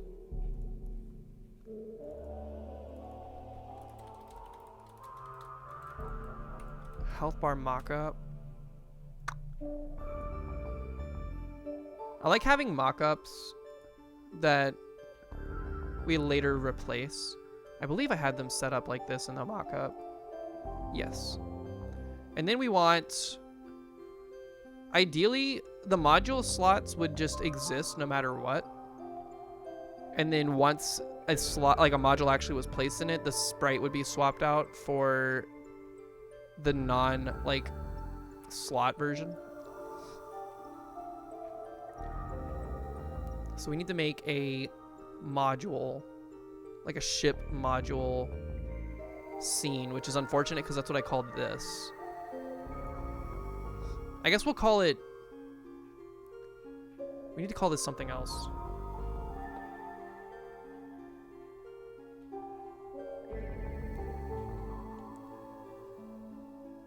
It is UI, so maybe we could call it ship UI. Even though we're not using like a UI node for this. I need to change the name of it.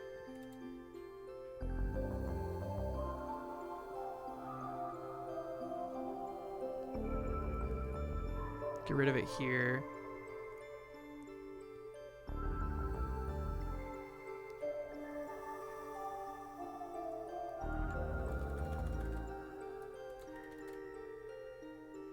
Ship Yui.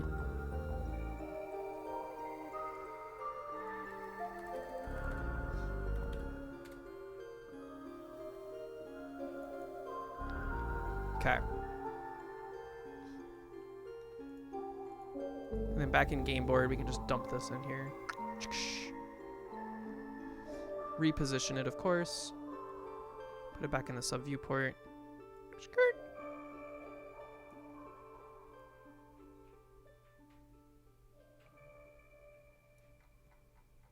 Okay. So now we're back.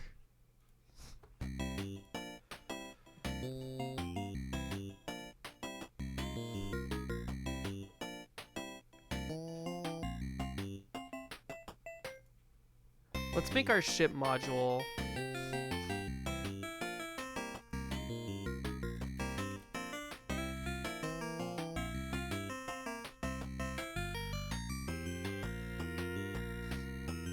We could have made, you know what we should probably do? We should probably make the empty slot version of the module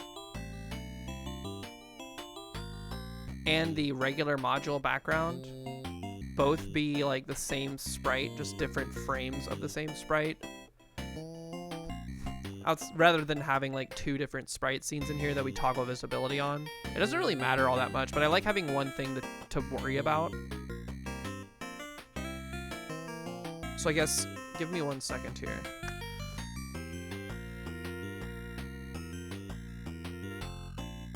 Let's do the module slots. I'm gonna just grab like one of these. I'm making a new scene. Or a new image, which is why my screen has been toggled over.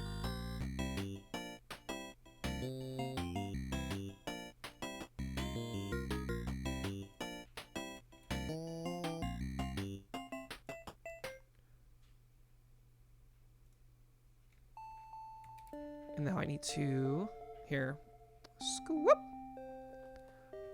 I need to make this canvas size twice as big. Keep this left oriented, boink. And then let's just copy paste the regular ship module over.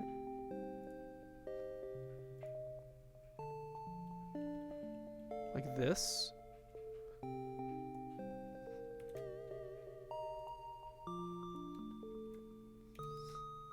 Whoops. Why didn't you? Oh, it's because I was on the wrong layer.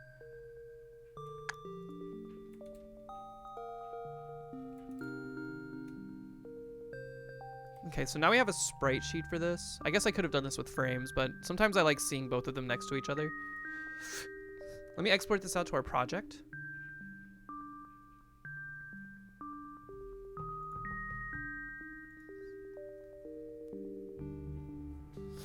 Dude, my nose is so stuffed this morning. I don't know why. Probably all the pollen. This is going to be called the module background. Boop. All right, back in Godot. We have this ship module scene.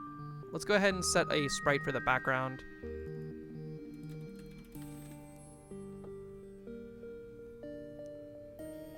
Module background. Doop. This is not going to be centered, and the animation is going to have 2 H-frames. So now when we change our frame, we can just toggle that variable. I already know I'm going to want to do that through code, so I'm just going to access it as a unique name. Another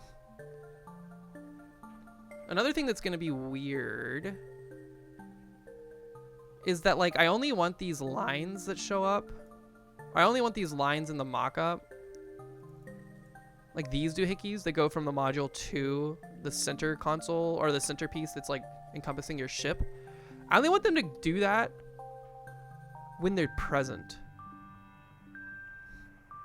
So we're gonna have to like have some positional understanding. I feel like we're gonna have to make like 4 sprites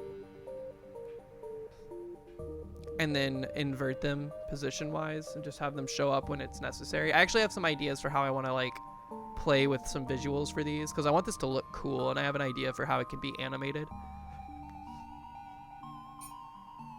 But it's a lot of effort to go to for like a pretty minor detail, but I think that's worth it.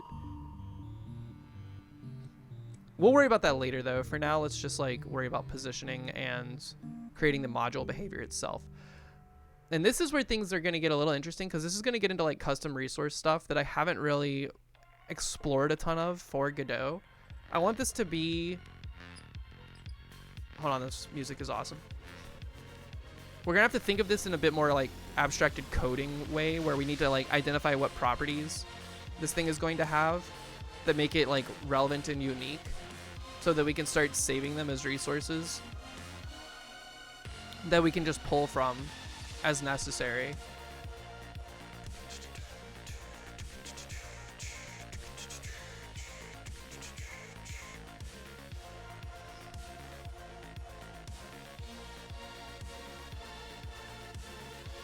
And it feels like this almost needs a different like folder for things that are going to be like largely duplicated but with its own property setup. We could control this behavior with like just a giant data object as well, which I've done in the past for certain things, but that's not like that's not necessarily a Godot specific way of handling stuff. And I want to try to do more of like Godot specific behavior, like programming paradigms for this project, which I'm already very much deviating from. I can already hear people pointing out that I'm using node 2Ds everywhere instead of like maybe a more relevant node. That's fine. That's fine. Everybody has different ways of doing stuff. The ultimate thing is whether or not you can complete something. And that's my main concern right now.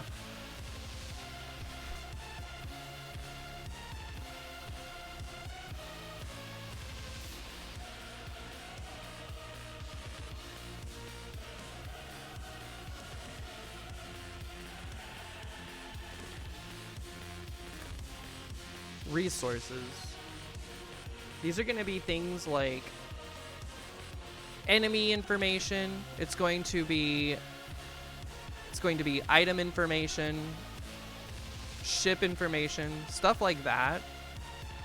And they're just going to be data that we can like attach to the existing scene that we're building out here. So this scene right here is not going to necessarily be the resource I'm describing. It's just going to have a resource as a property. So let's change the folder color. What are resources? Resources are red in my mind.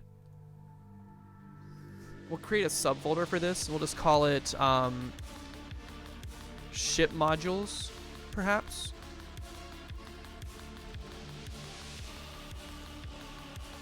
Hold on, that's not my folder naming convention. I find myself randomly bouncing between like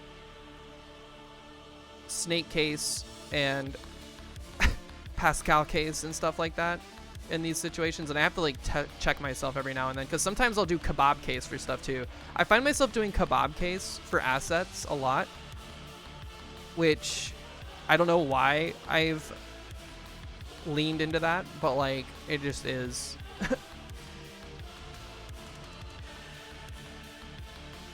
Okay, so ship module is going to need these resources. Let's create a new resource. We need to create like a script first and then save it as a resource. Unless, hold on, isn't there a way to make like generic? You just make generic resource.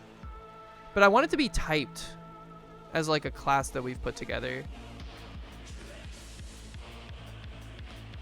This, are you still lurking?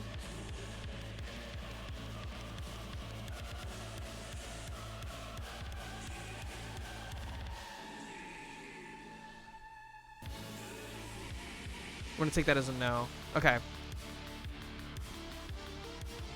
I'm going to take that as a yes, but you can't hear me. We could do this one of two ways.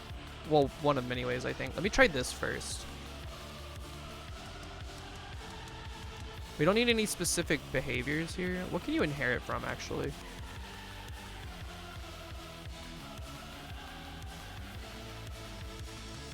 See, I think this is the same thing.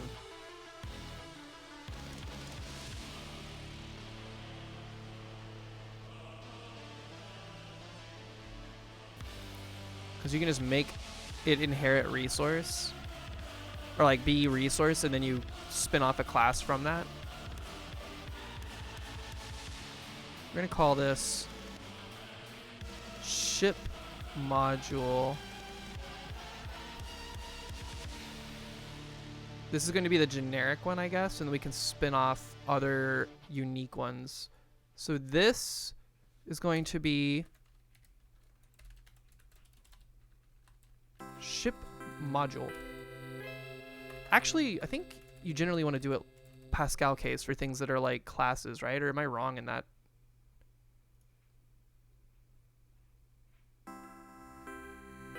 I've been doing it like this here, and that's how it's done with all these other things. So that's why I'm gonna continue that convention.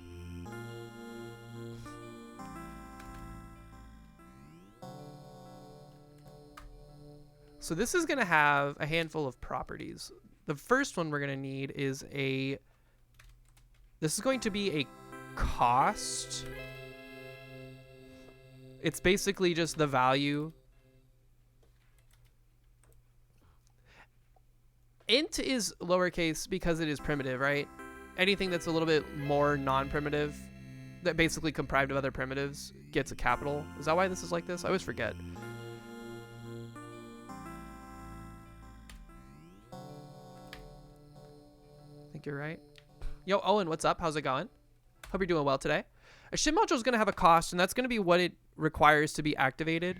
It's going to need a name. Probably name first.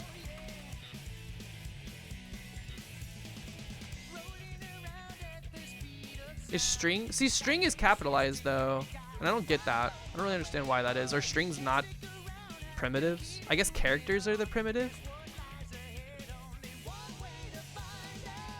They don't have just character types. Whatever. Let's not get hung up in the minutia. We're gonna need a name, a cost, and then there's obviously going to be like an effect that it has on stuff, a behavior that it exudes, which I don't know if that's going to be.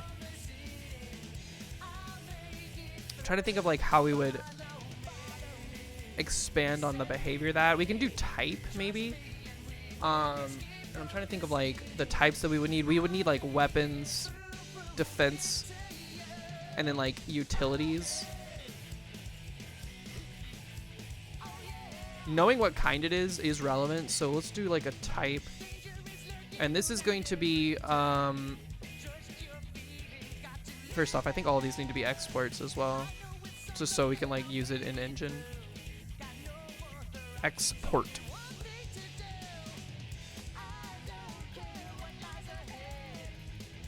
What are you doing? My spacing is very sick. We can also make this a range if we wanted to. Just like make it easier to edit in the engine. Although it wants floats. Is there a way to do export range with integer values? Okay, step defaults to 1 for integer properties. Okay.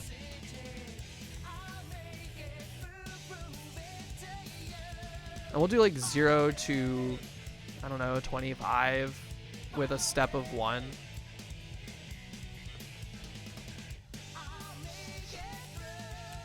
Lowercase string is just an alias for system.string. Interesting. Aliases. And I want this to be like an enum pickable list if we're doing like an export value. So hold on, let me declare that somewhere. Might want to do this in a global, just so we can like have access to it for comparison purposes somewhere.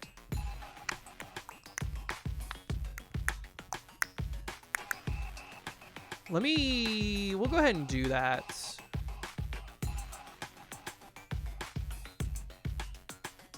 But what would we want to call this, and what would we want to organize it as? Yo, Grommel, what up? Good morning.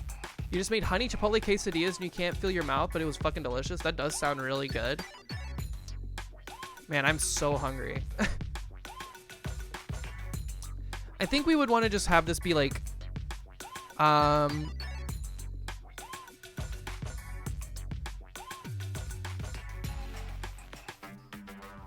types. I don't want to have a script just called types though. That's weird.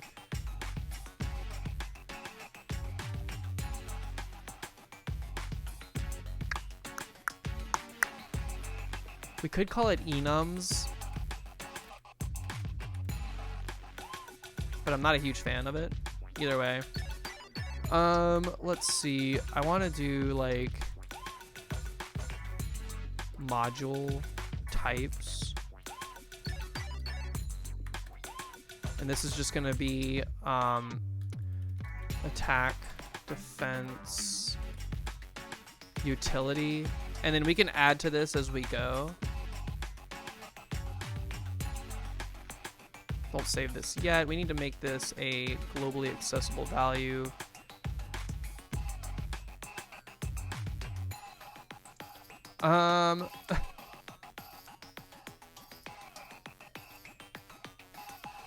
The order in which they load can sometimes matter, but I don't think these are going to collide, so.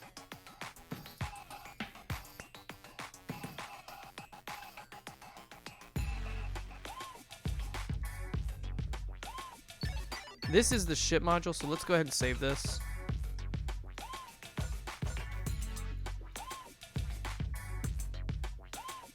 Should I save this inside of the ship UI?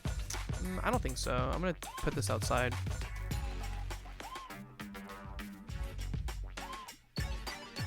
Okay.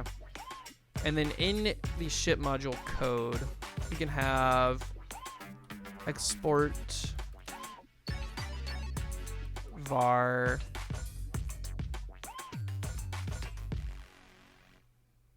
type is going to be equal to what type? We didn't create a like type for this is the problem.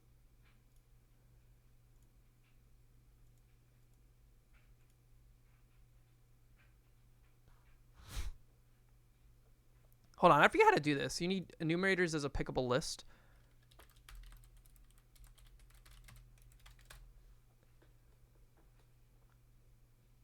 Exported properties.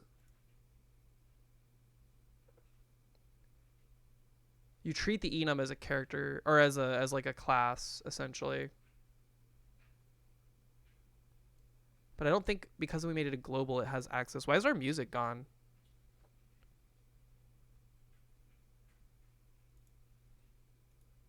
That was weird.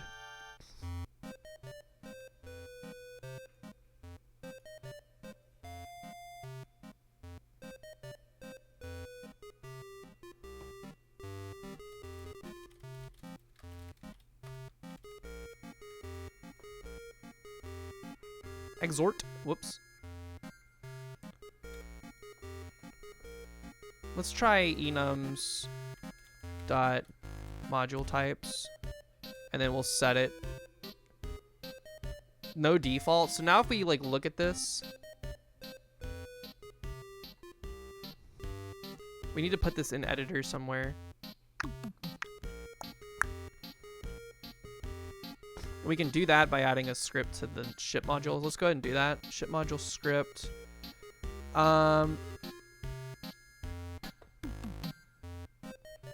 This is going to then be an export. Let's call this the module. And it's going to be of type ship module.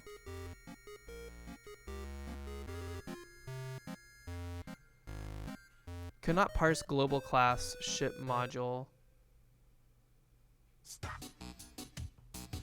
from our enums. Hold on a second.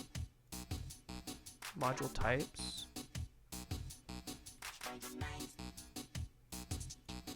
Yeah, it doesn't like it. Hold on.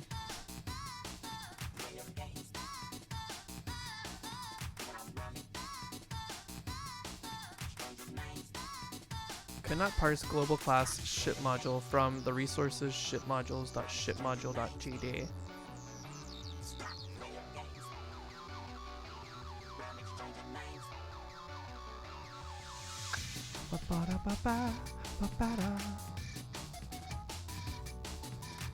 I think this is causing me some problems here.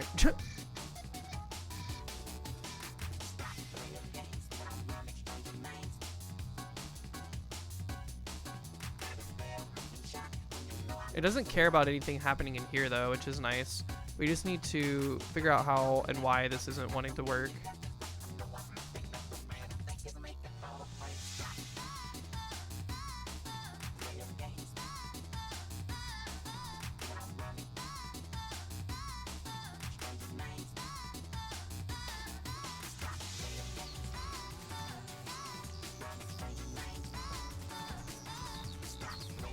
I didn't know you could do this. There's like a weird, there's like an export enum quick definition. That's kind of cool, but that's not what I want to do here.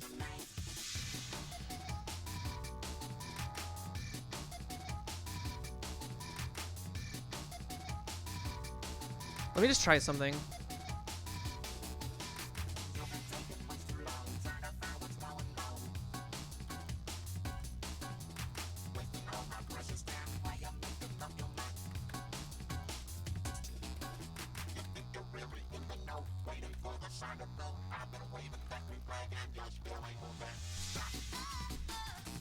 See, I don't think it's complaining about this, because now we have this drop down that lets us select a module.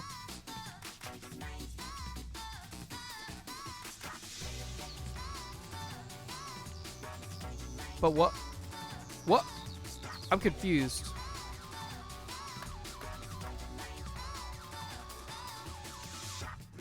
Okay, so now it doesn't matter. It doesn't care.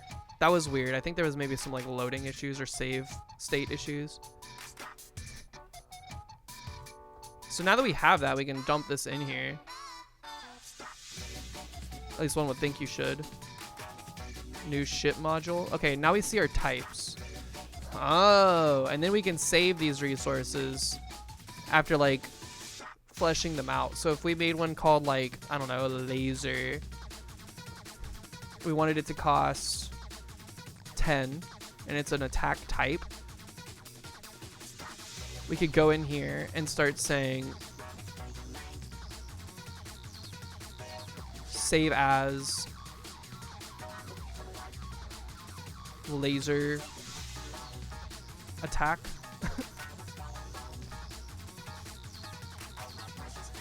And then we can put this in our resources.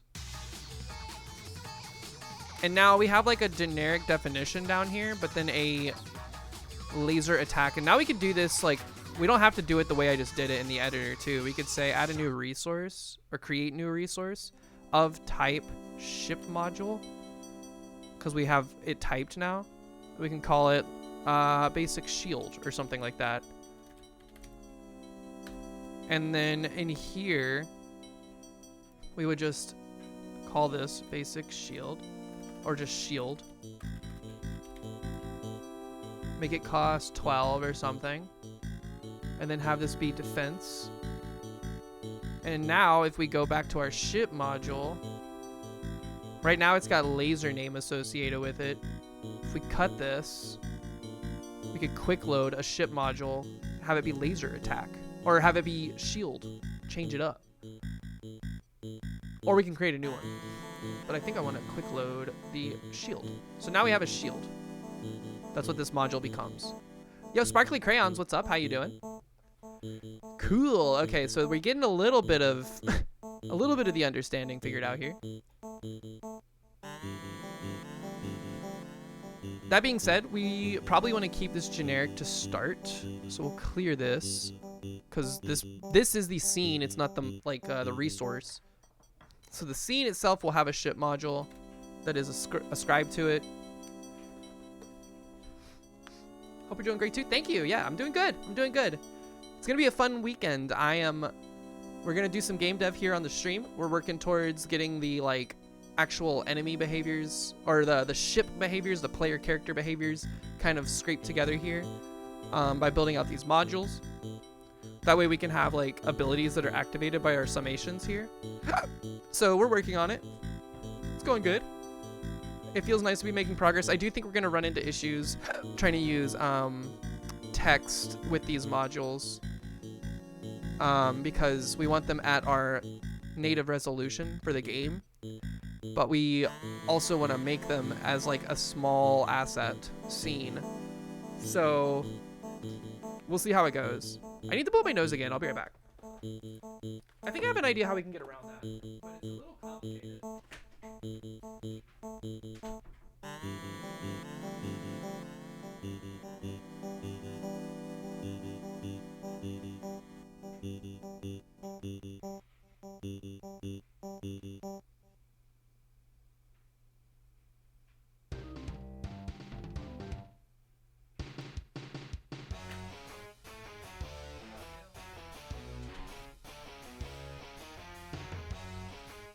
Holy goodness. These nose blows have been real good lately. Real good indeed. Okay,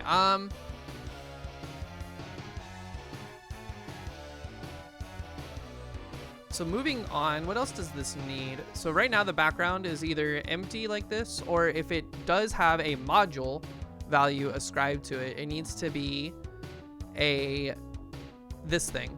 And then the information for the module needs to be displayed. So I think what we do is we start coming up with ways to understand whether or not module is defined. So let's try in the script for ship module real quick, just be like on ready.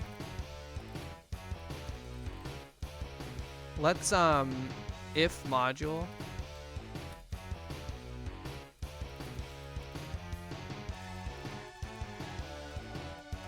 exists, and then we'll also set the background frame. Here, you know what?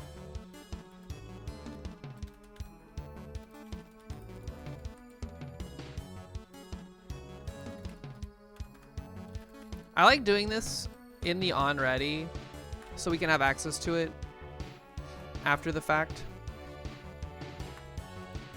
Because I think behind the scenes, this behavior right here, or if you do the $sign with just the name of the node, I think it's doing like a get node call every time. If you do it at the start, you already have a reference. Is this GDScript? This is GDScript.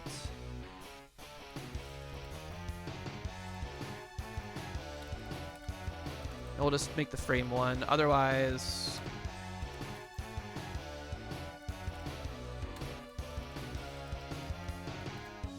so if we run this locally, it's gonna be tiny. There was no module ascribed, so we have just an empty square. It's super duper tiny because it's not even being scaled up in the viewport. Because this is the basic scene that we're launching here. But if I ascribe a module to this generic ship node scene, basic shield perhaps, and we run it now, it is the sprite that we expect it to be. Okay. You use C# at work, but you think you tried GDScript if you ever tried Godot? I recommend starting with it at the very least because it's nicely integrated into the engine. It's just easy to work in the engine with this. The VS Code setup for C# in Godot is not bad from what I've heard. I've never really messed with it myself, but it takes a little bit more out of the box to get going. So I think if you're comfortable with C# and you use it professionally, you would be able to pick up the behaviors of GDScript very easily. So it's kind of like, unless you want the performance behaviors that C# can afford you compared to GDScript, just go with GDScript. Chances are you're not building anything complex enough to need C# or anything like that. But if you are, of course you have that in your back pocket. You have it as an option. So this behavior does work. Clear this though.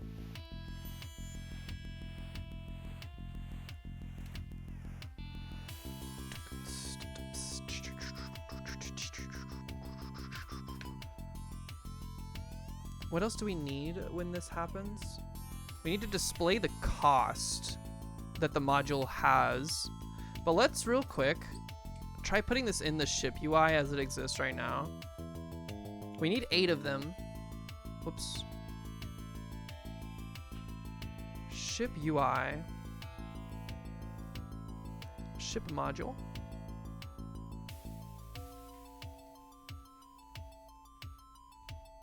I can't remember how I had these set up. I think it was like, it may have been farther up actually. I think it starts here because I wanted to have as many modules as possible with like enough padding and spacing. And I think 8 of them gives me a nice amount of like leeway. I actually think I want to create a node just for like housing all of these.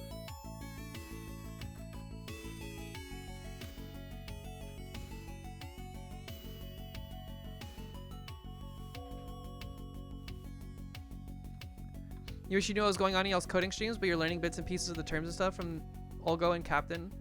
There's to be surprised about how much you can learn by just passively consuming content relating to this stuff. It helps to have like a little bit of a background understanding for sure. But I think for the most part, you know, it's better. It's like understanding terms is a good place to start because that's how you like know how to Google for answers to questions you may have.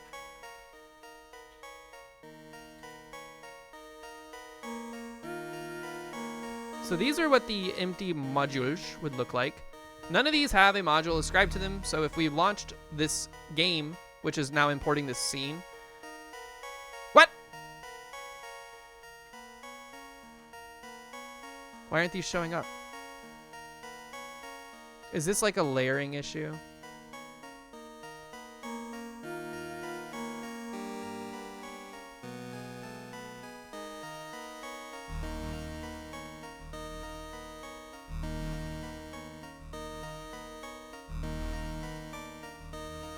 Is this another like save issue?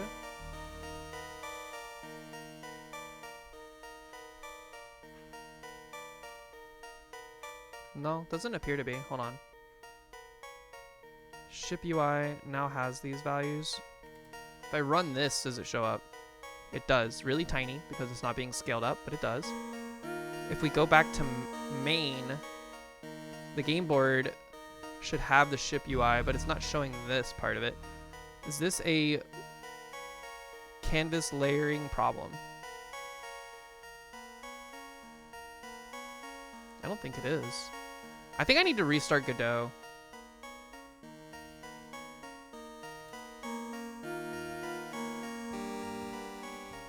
One thing I noticed is that it's not...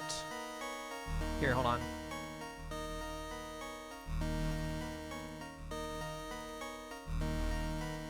Let's see if this outputs on the main scene, because if it does, it means at least the scripting is working.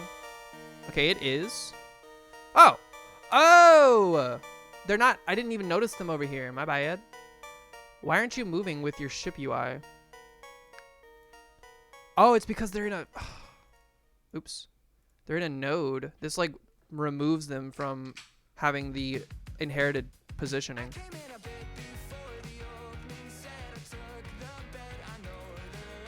I forgot about that behavior with node 2 or nodes, generic nodes.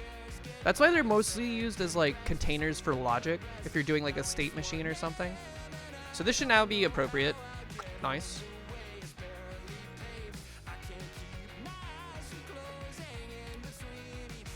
What kind of position are nodes in? Missionary? Reverse cowgirl.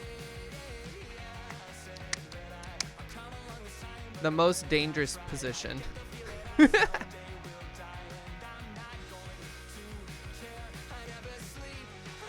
No!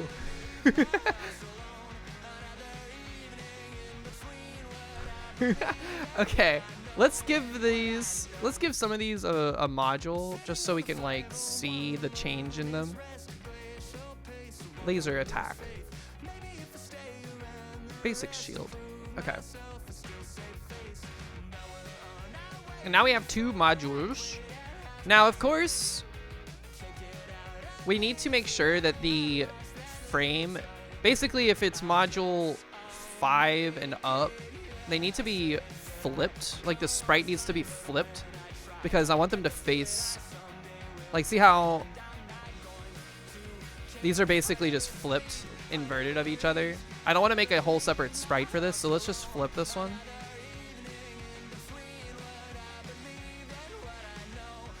But how is it gonna know what number module it is? That's the problem. We could do like children comparison. I don't think I want to do that. What I want to do instead is maybe just make a property and dictate the order of them. Yeah, flip it.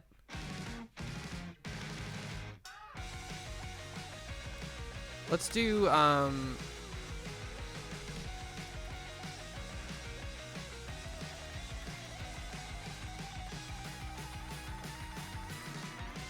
oh my god. This keyboard is like, it feels like it's extra sensitive. We're gonna just call this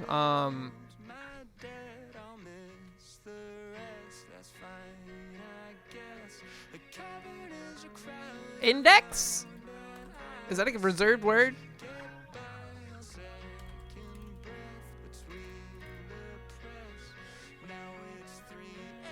And I'm just gonna actually force it to be a range. This is a little extra. So what we're doing with this, for the record, I'm actually gonna make it 1 to 8. The reason I'm doing it this way is because I want to have like more editor ability. Like I want to do stuff more in the editor with this project rather than like brute forcing it through code. Because I want to feel like a more Godot experience. So this is index 1. It's defaulting to the first one. So this is 1, 2, 3, 4, 5. There's other ways we can derive this information, but this is, again, a little bit more explicit. Yo, Aricia, when did you sneak in? Or did you sneak in on the raid? Okay. And then what I would like to do is just if on ready, we can say if index, wait, this is the wrong script. Whoops.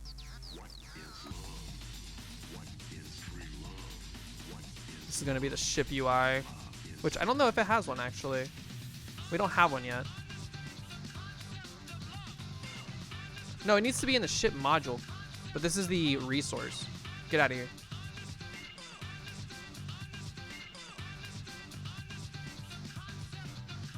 Wait, does my ship module? It has a script. Yeah, it has a script. Okay. There's our index in the ready.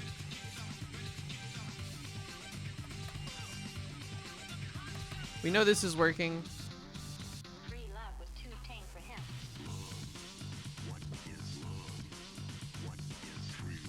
Can you make... Is there a way to make false and true equate to 0 and 1 in Godot? Because I know like 0 is falsy. Maybe we can just do it that way. Let me try. Background frame is just going to be equal to module.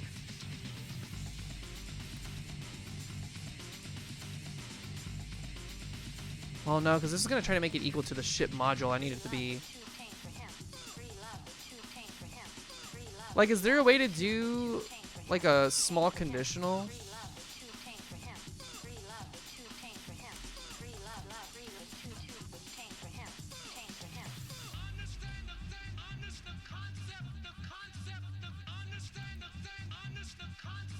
It's not going to like that.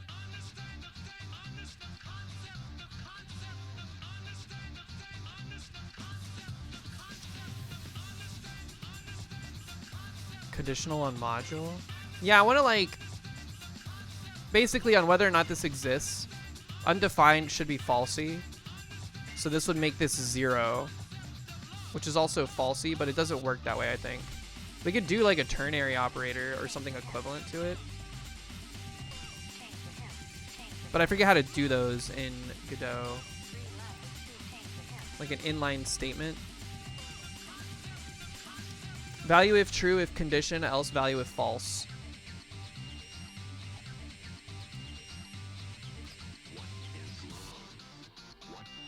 We'll just say 1 if module, else 2, or 0. I guess that's how that works. Yeah, like ternaries and JavaScript and stuff are really easy, but I guess this is just how it works for this. And then... What else did I want to do? Oh yeah, if index is greater than, we have it at actually like 1, 2, 3, 4, so they're not 0 index. So if it's greater than 4, we just need to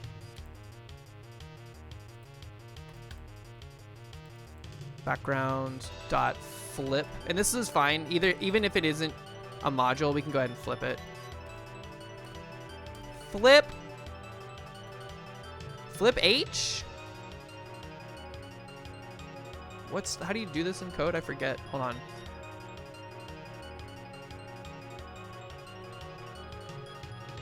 Flip H. But I can't remember if we want it to be flip H or flip V. If you flip something vertically, it goes this way. If you flip something horizontal, I can never remember those. I get those mixed up all the time. Where's my flip? Flip V is true. Because you're flipping it on the vertical axis. Horizontally, think of nice horizon. So then what we can do to test this is back in our ship UI, which I closed.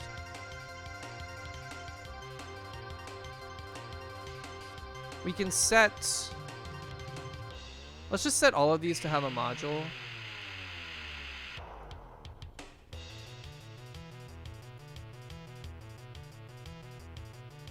Maybe just the 5th one, so we can test if this works. Okay, we did the wrong flip. It's flip H. Yo, Maracas, what up? How's it going? Your younger brother didn't know that photosynthesis was? He's 11. Is that normal or is he cooked? What grade are you in 11th grade? Is it 6th grade? Like you're in middle school? I wouldn't say they're cooked, but they need to get on it. The use is cooked, I'm sorry to say. Perhaps. I don't want to be the arbiter of whether or not those things are true. 5th grade or so. Let me ask you this. Did he just not know what the word photosynthesis was? Like, does he know that plants get food from the sun? And like water and oxygen. Well, I guess carbon dioxide. Because if he like understands that plants consume differently than like, you know, creatures that metabolize or like eat things, then I think that's fine. Knowing a big word is different from knowing like a concept.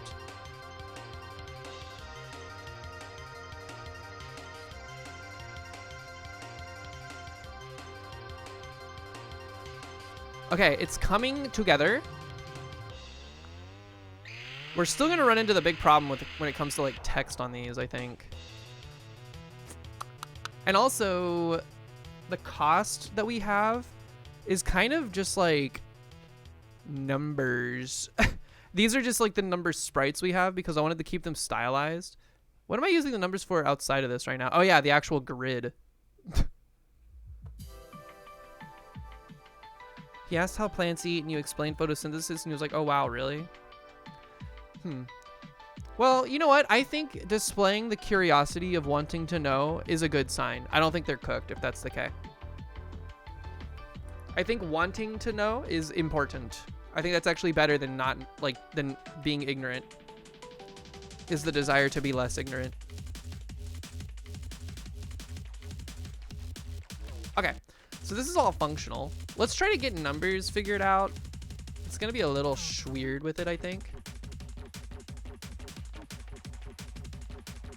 You feel like people are not interested in seeking knowledge these days? It's tough. It's tough for sure. Ugh, this is gonna be weird. Because we basically have to flip the entire interior of this. Not just the module, but everything inside of it as well, which complicates things quite a lot.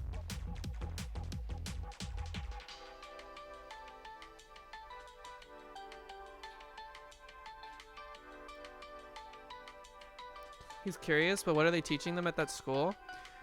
Probably just how to pass unit tests, because that's all that schools really care about. They don't really care about whether or not kids have internalized information or have like a sense of curiosity about the information they're learning. They're more so just like, hey, memorize this thing and parrot it back to me. At least the general public schooling system seems to be like that a lot.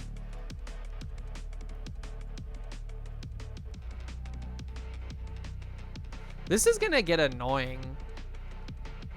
Thinking about it a bit more, it's like we need an easy way to like orient these things differently depending on what side, like which index value they sit on.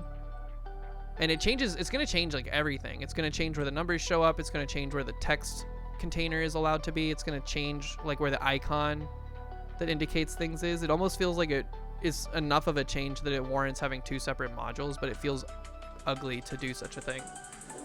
I think what we'll do is we'll just make like concessions or like complicated workarounds for that behavior so we can include it. So let's just work on making the left side version first, and then we can work on changing the behaviors of these things, because I think all we need is like essentially like marker 2Ds that have a position for the inverted version of this thing, and we'll just set things to be those positions and live our lives.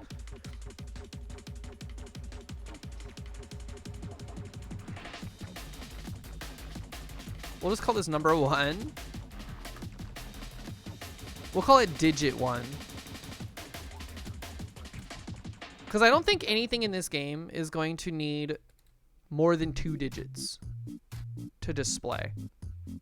When y'all count digits for something, is it like the first digit is the thing closest to the decimal point? So like in the number 13, the first digit is 3.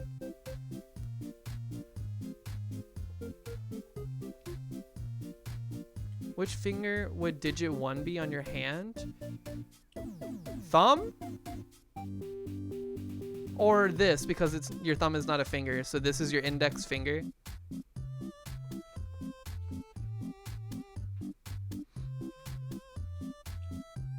But I think it's the one closest to the decimal point, because I think like the tens place is the first one.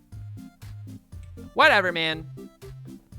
I think digit 1's gonna represent the smallest number that can exist. So like 0 is digit 1.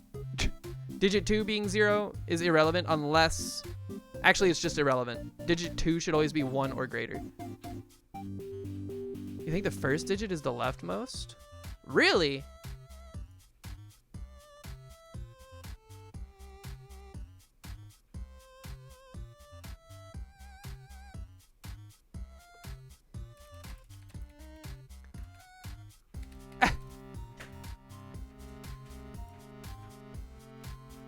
What's up, babe? You're gonna tell me a cool thing about Pokemon? Okay, what is it? Anybody doesn't want to go to get a cool It is the leftmost digit. Holy cow. Well, how about you tell me after stream so that people don't get spoiled? So instead of chasing people away and the people in the VOD getting spoiled, I just learned about it later. Thank you, baby.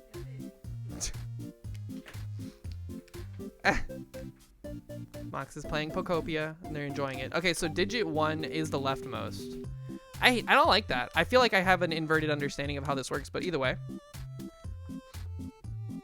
Like if you showed me the number 100 and told me what the first digit was, I would lock in 0. But it's actually 1 in that case? That's wild. Okay. Either way. What's the first digit of a phone number? But that's not a number. That's like a string of numbers.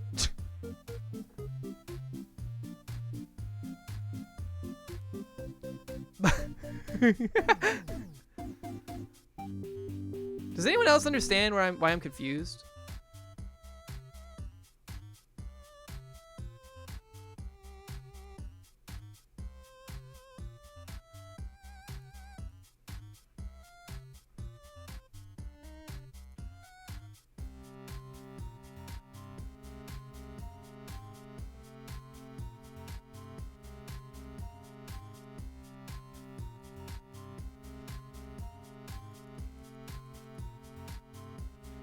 Okay, so if digit 1 is the first one, then in my mock-up, it's like right here. And digit 2 is right here. Actually,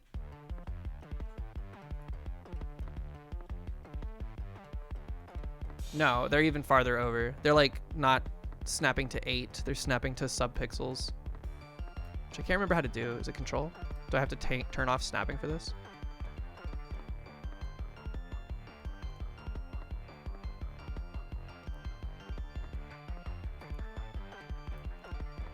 I think that's where they were in the mock-up. 1, 2, 3. They were 3 pixels away. 1, 2, 3, 4, 5 pixels away from the border. So we actually are a little bit closer than I think we were in the mock-up. Yeah, this needs to be over 2 more. Or 1 more. Boop. Okay. So there's our number. These need the shader that we have. We should have just made like a... We should have just made a thingy.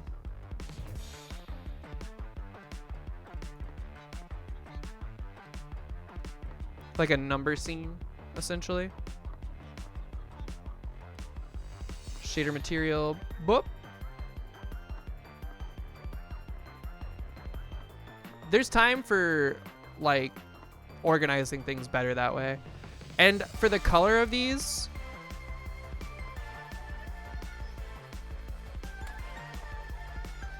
we're gonna need access to both of these.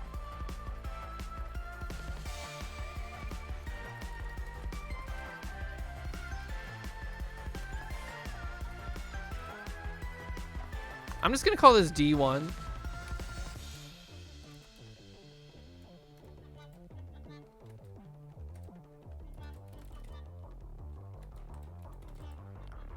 D2.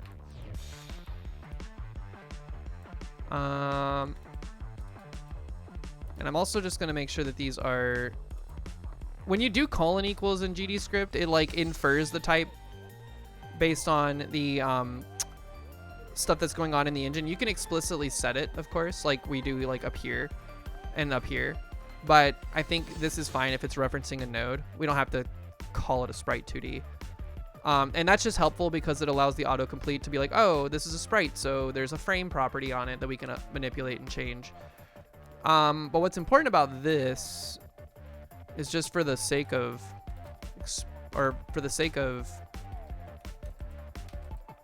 being able to color it differently. Set material property. Is that what it was?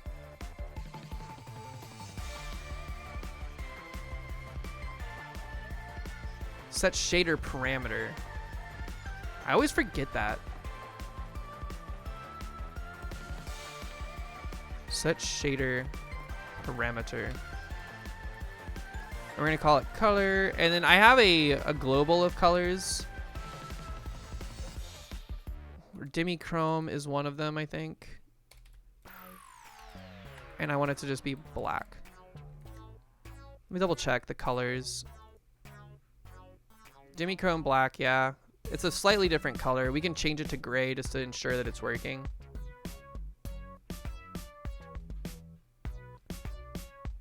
But it looks like it is. Let's change it to gray just to make sure that that's functioning. No error was thrown, so it has to be pretty close. We need to close some of these other things.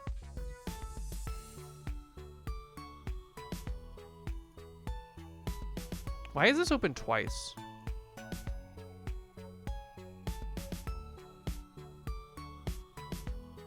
I'm gonna close this. I think it's because we renamed it at one point. I like coloring things with shaders because it gives you a lot of power over it. And there's a lot of the UI elements and stuff I think I'm going to change to be powered or colored through shaders. That way we can do like easy palette swapping stuff later on. Okay, it is functional. You're back from watching the drama. What'd you think? What'd you think?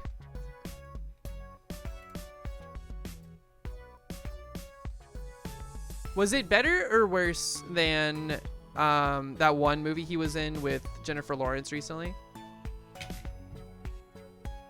Because I was not a huge fan of that Jennifer Lawrence flick that he was in, mostly because it was so stressful to watch.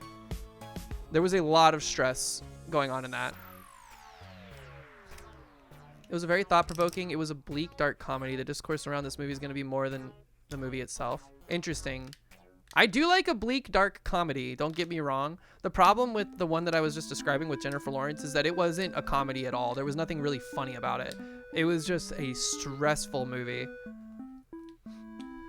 There was like maybe some humorous scenes, but it wasn't really comedy. It was more like I'm pitying these people.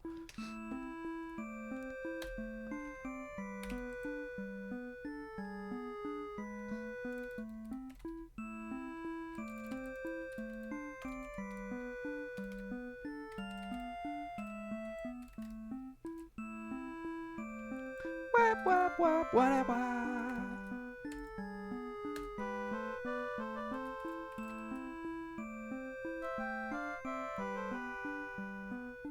You know what we should do?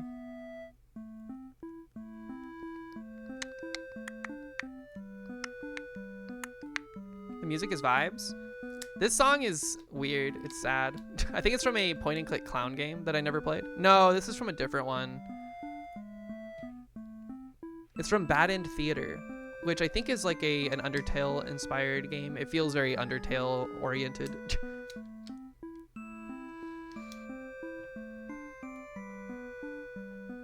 You don't watch her stuff usually? Yeah, I'm also like, I avoid her films just because she's in a lot of stuff that I wouldn't like for various other reasons. Like, I didn't see that movie with Jennifer Lawrence and Chris Pratt where they're like in space or whatever. That was like scientifically concocted to be something I would hate. So I never went even close to it. You kind of hate Chris Pratt? I don't kind of hate Chris Pratt. I just hate Chris Pratt. And I always thought he was weird. I always thought he was weird, and guess what? He showed his weird colors, and I felt so justified. The new Mario movie is better than the first because he's in it less. Interesting. Probably won't see it, honestly. Unless it's like, I don't know. Unless I just like happen to be in the same room as it's playing. Because sometimes I'll go to my parents' house and they just have their TV on all the time. And they usually have a movie on, something that's like popular that came out recently. So I might accidentally end up seeing it in that situation. It has a Pikmin cameo. Let's go. I also know that Star Fox is in it. That's cool. It really does feel like they're trying to make like a Smash Bros. Extended universe, which could be interesting.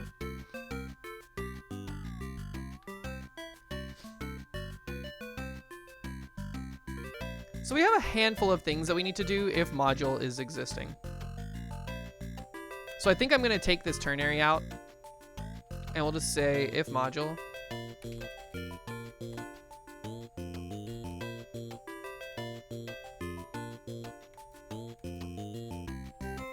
Background frame is going to be equal to 1. Else background frame is going to be 0. And then we also want to hide our numbers. So D1 dot visible equals false. D2 visible equals false. And you may be wondering, why am I not using text for the number value of the cost? That's because I have like a certain stylization that I want for this that involves just using them as sprites. I know I could probably find a font that is similar to the sprite work I'm doing, but the font gets a little finicky in these situations. I know that I want these to be a certain size and that they're like locked in on a certain location. So I'm just going to use a sprite sheet to toggle between those values. Hey, Moby, what up? Moby, I learned this week that you're on the team working on an upcoming game that looks really cool. Congratulations. I hope it goes well with the launch. Yo, Tidge, I see you in the background. I hope you're feeling good today. Star Fox took some parts you think would have otherwise gone to Mario and you were happy about it? Nice. You're so sleepy? Dude, I slept like a rock last night, dude. I look really cool. I feel like I'm so schlubby today. I'm waiting to get ready because I'm going out tonight. So I'm gonna take a shower after stream. F-Zero movie, that's a dark, gritty look into the reality of the lives of the racers and what they're putting on the line every time they get in their vehicles. I think movies that focus on like racing and stuff are pretty cool. You could just make, I guess these are already whoops, what am I doing?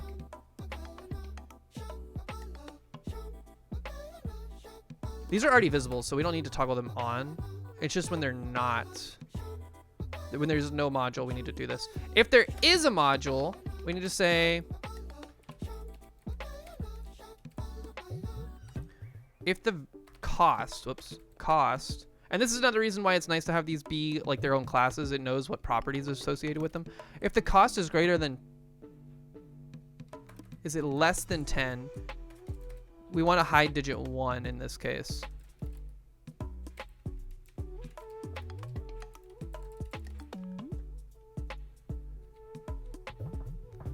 And then we're gonna have to do some weird like number splitting stuff. Hello, Imperial, welcome back.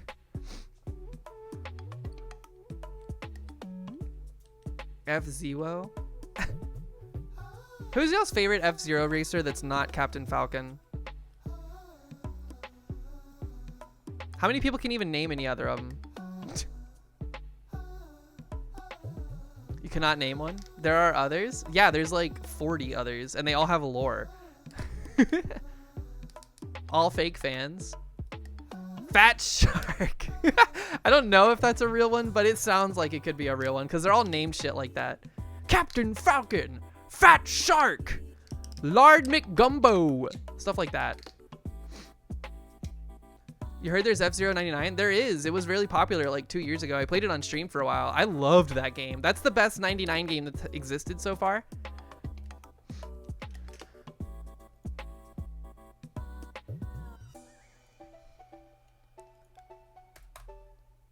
So how should we do this? I feel like we need to take the cost value.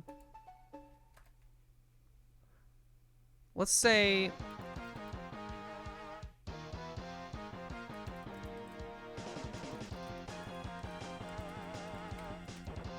we're gonna get the cost, which is just an integer property, and we're gonna stringify it.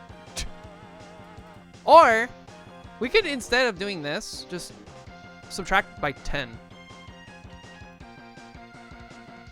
to get the second digit. What I was gonna do is stringify the value and then split it in half and then use the split values. That seems a little overkill.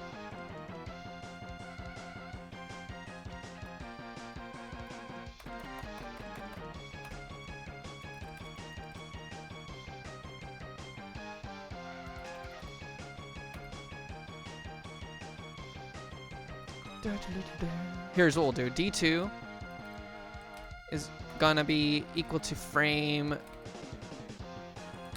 of module dot cost minus 10.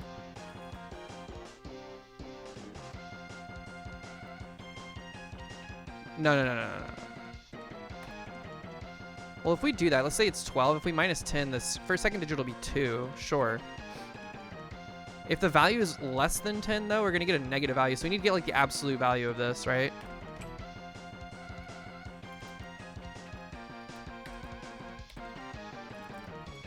Absolute value. Why are you upset? Oh. We're declaring a variable, which we shouldn't be. We're just accessing a frame property. Cannot find the member at ABS in base int. What are you talking about? How do I also get absolute value?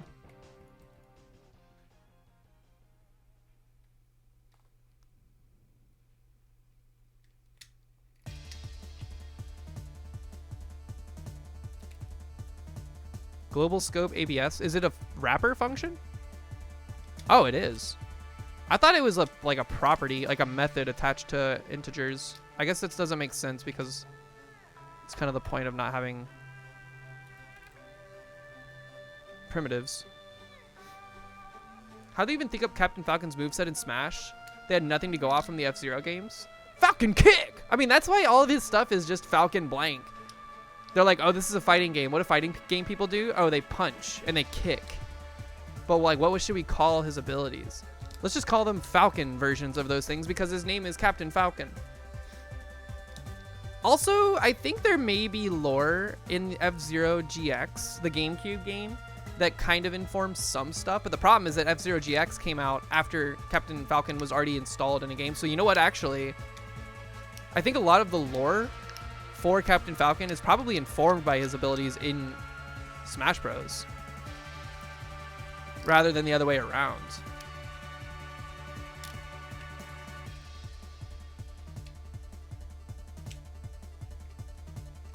Makes you think.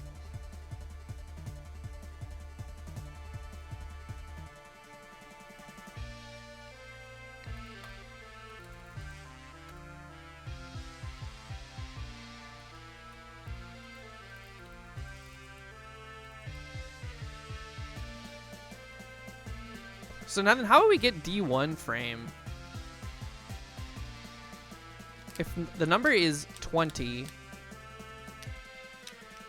we need the... we just need to drop the leading 0. How do you drop the leading 0 off of a number?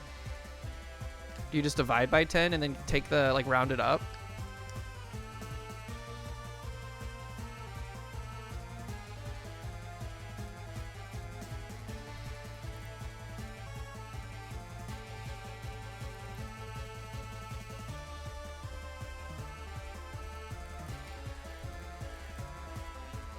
Is this gonna round down?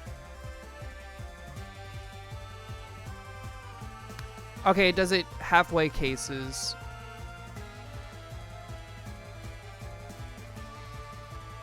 This still feels like it doesn't make sense. But let's see. Oh, okay, it's working, but let's try some more complex example modules.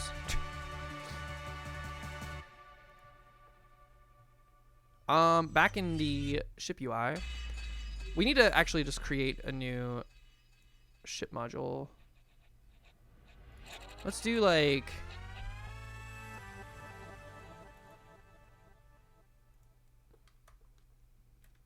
big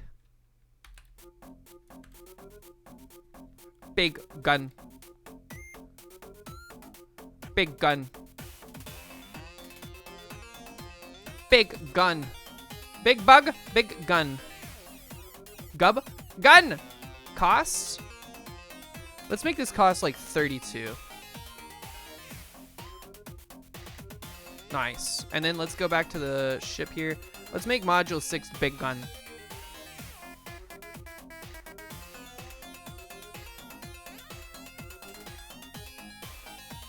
Okay, it did not work.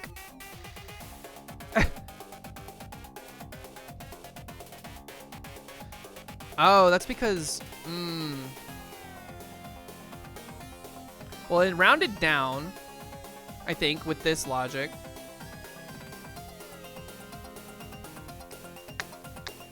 What did I make it?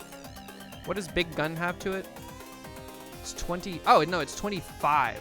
Oh, but we're only subtracting 10. We need to do this until it's, like, done.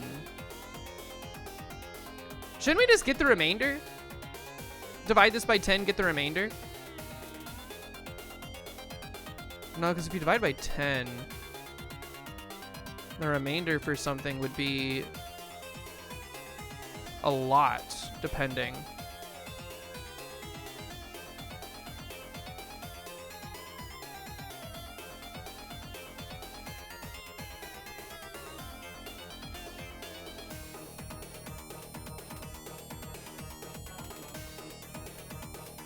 No, it works.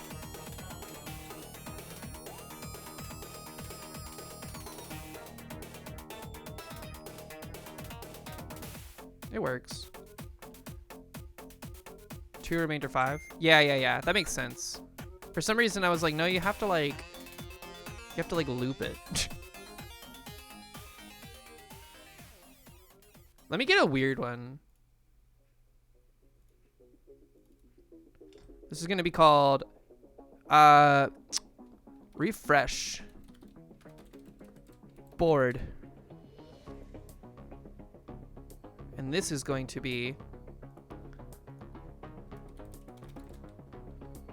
be cost 36. Oh, it only goes up to 25. That's because I set a limit. Let's do 21, like a weird number. This is a utility. These aren't going to be actual things. I'll probably need to flesh these out even more with like different properties, but this is good for testing. Oh wait, we didn't make it a module. We didn't assign it to anything. Refresh board. Okay. Sick. That's working close enough. Now, of course, these are arranged in positions I don't want them to be in. If your module's index 5 or greater, or like the 5th one or greater, we need to be moving the positions of these so that they're more central to the board. In order to accomplish this, we need to start moving around our frame, like our digits. which is going to be kind of annoying.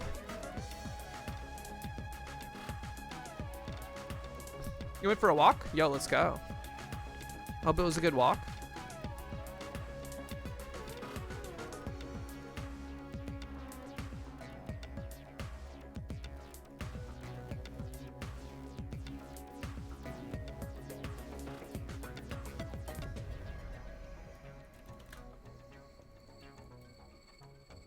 So now we have cost in its own wrapper.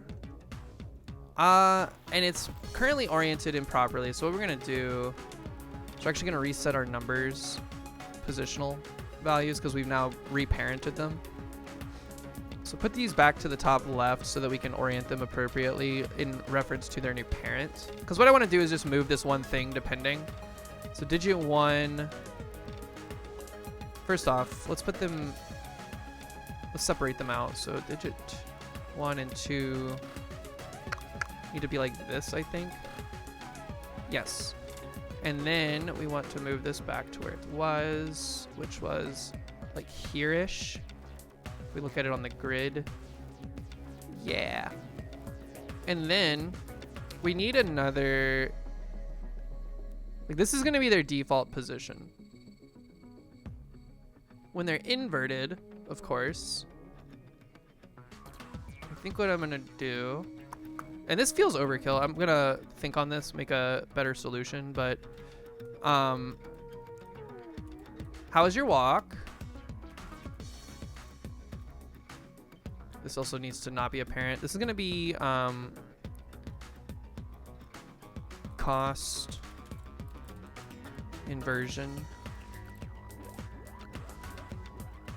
here.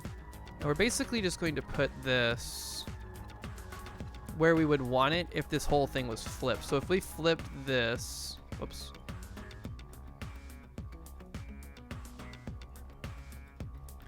This would go back to being like here, equally spaced.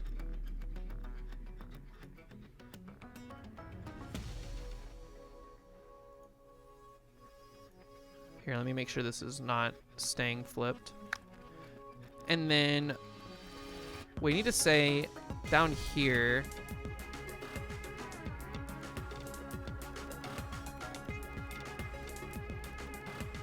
we should set the cost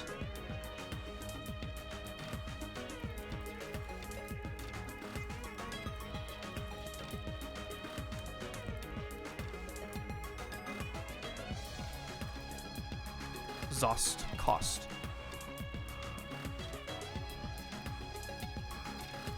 Cost position is going to be equal to cost inversion, which we could just, I don't want to mix conventions is the problem. And this is on ready, so I guess it's not that big a deal to just cost inversion dot position. Position, P-O-Z, P-O-S-I-T-I-O-N. There we go.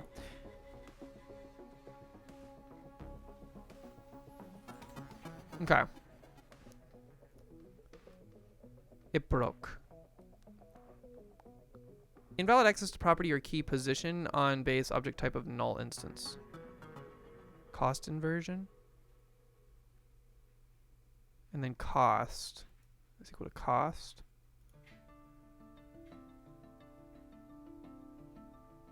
Why do you think it's null? It certainly exists.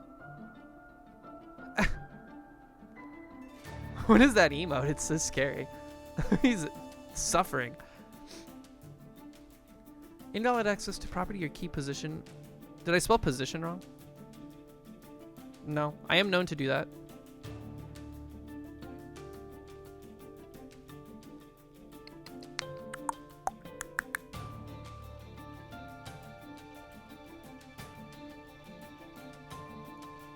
Do I need to make it a non-ready var? Or is it going to freak out?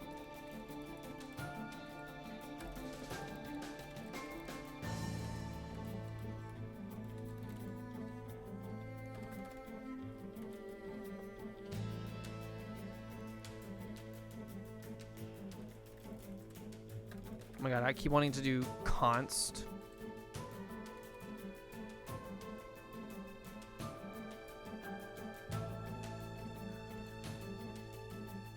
Did I type constant version for the reference? I do that all the time.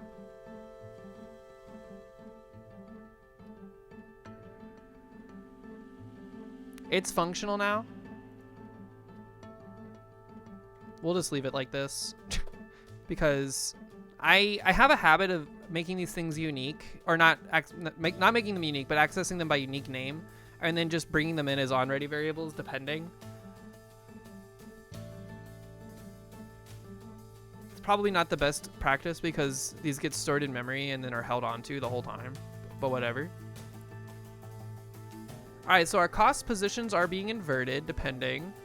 Things are displaying appropriately. The only thing we don't have is the type, which is like an icon we need to designate, and then also the name of the utility, which I'm starting to wonder if we need it on this card or if we can just like have an icon and then maybe do like a hover menu that displays more information.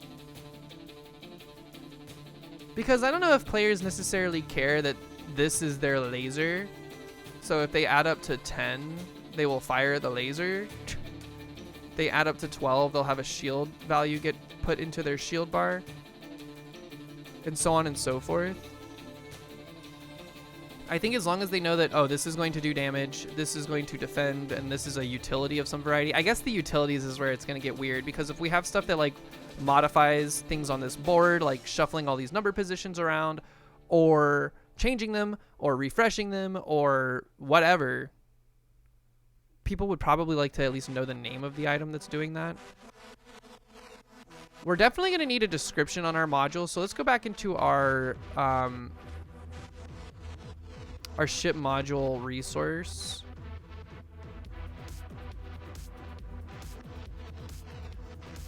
This is where it's confusing. We have ship module resource generic, and then we have ship module the scene, and I think that's why I had two different scenes open before. So we just got to be careful about editing these, making sure we know which one is which. Probably would be a good idea to rename this ship module, not shit module.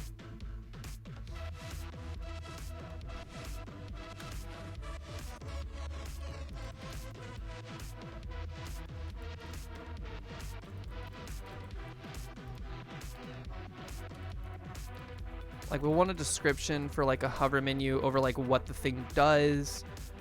I don't think we're gonna install like a cooldown behavior for a lot of these. Maybe we should, it depends. We'll be able to if we find that it's not balanced enough. But I think it'll be fine. And right now we're just defining properties. We're not really getting into like mechanic behaviors. So now,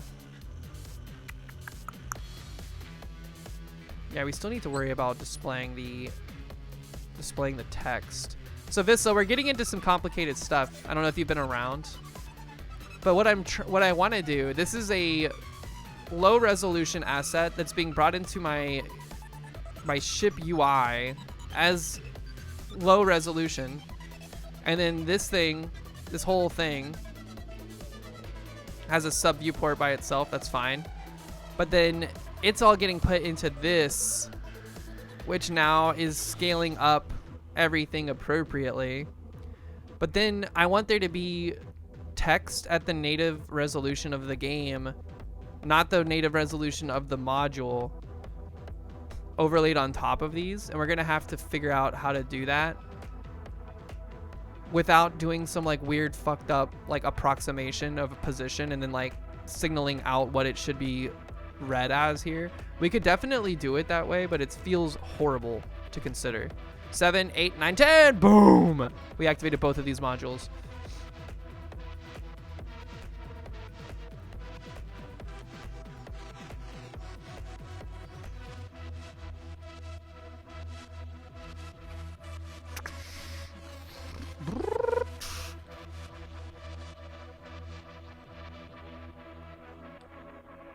Maybe there should be a penalty for like dragging and summating a value that doesn't activate a module or something. We'll have to think of stuff like that. Okay. Can't you just put a label there and it'll automatically scale? We can try it. Let's try it. I don't know. I don't know. In my mind, it feels like it won't. But who knows? So if I did like a rich text label and we called this the module, let's just call it the name. How is progress going? It's going good. I would say it's going good. We've done good mock-up work. We're putting together the ship module like breakdown. This is what we need next for like the development of the gameplay.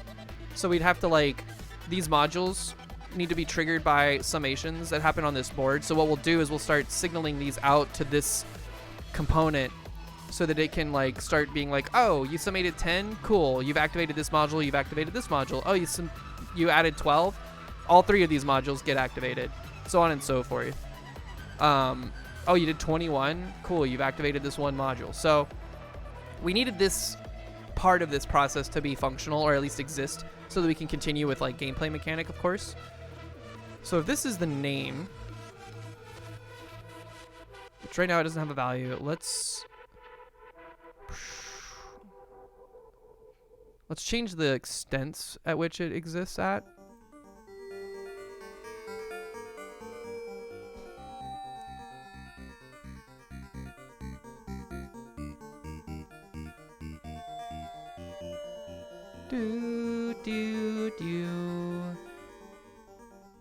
You just shipped your pants? Uh-oh. This is not going to have any padding or anything like that, but we'll, I guess, worry about that later. And we don't have, like, a font that we care... Well, a font that we care about. Hello? Where the hell am I? Does the F key work in 2D? Oh, it does. Let's go.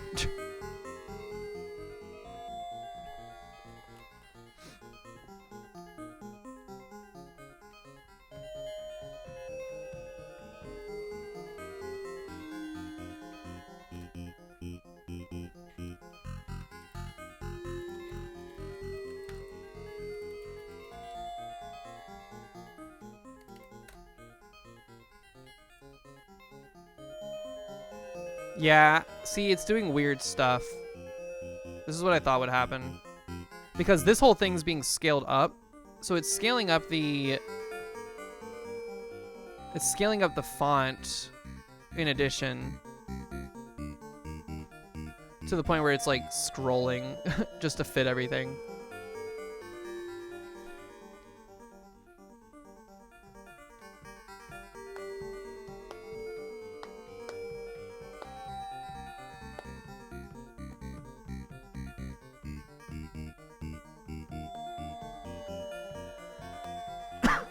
Oh my god.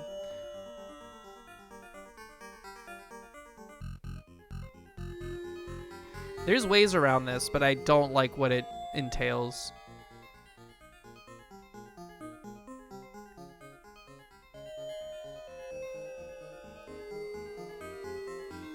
Cause like what my current thinking is like what we would have to do essentially is in our main, because this is like the thing that has no like this is the 1920 1080 viewport. The game board is being scaled up to that. The ship UI is part of the game board, which is this doohickey. Can you show how it scales again? It looks like it's at native resolution when you don't run it in the scaled up window, but when you run it in the scaled up window, it scales it up ×3. Because that's what's happening to this entire viewport. So if I ran just this scene here, they're definitely still too big.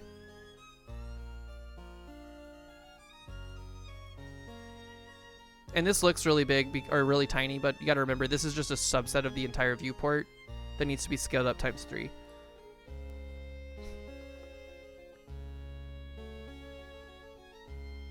I guess what we could do, actually, is we need to make a sub-viewport in here where this thing is at the native resolution, but all of this stuff in here is scaled up under the viewport, the sub-viewport, and then we would have the UI be outside of it. Is that a gummy ship? Kind of. No, it's just a cube with some spheres that I made animate so we could see what it looks like. You didn't want to overlay them on top, not inside the viewport. I don't really know if I understand what you mean. Whenever you do a viewport, it scales down to that size. Cube world with its sphere moons, with its weird, like, bouncing orbits. I think I know what I need to do, Vissa. I think I know what I need to do. We need to make this a viewport that'll function appropriately, but then there's a problem because if we do it in here, it's gonna get double viewed up. But I guess we can just make it another like higher level thing here. I think I know what I need to do. I think I know what I need to do. Whenever you do a viewport, it scales it down. Sure. You sound so dismissive.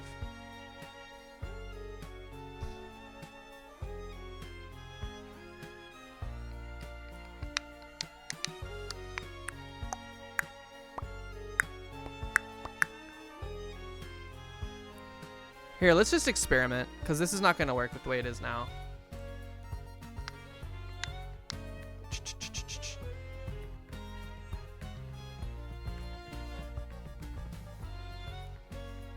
It's hard to explain, and if you experiment, you will learn better. Fair enough, fair enough. We'll keep messing with it. I know this is a design pattern for Godot that I have not played with much. I haven't messed with like sub viewports a lot and all that stuff. I usually just go into project settings and scale my pixel art games up to the resolution that I want it to be.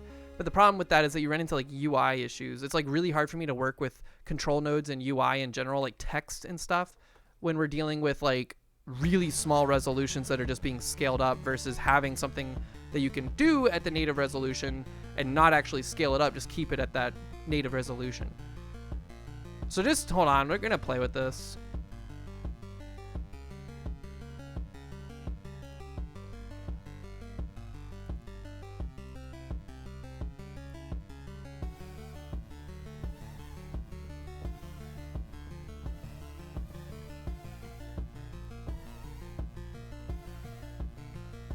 Here, let's do this. Sub viewport. And now make all of this a child of it.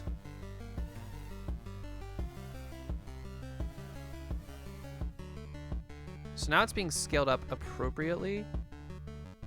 It's a lot bigger. These marker 2Ds are getting scaled up by the viewport, which is pretty crazy. Yes, I had a feeling this would happen. That's fine. We need to go into the viewport and we need to make sure that the size is, I think, equivalent to what we want it to be scaled to. So if this entire component is 256 by 136,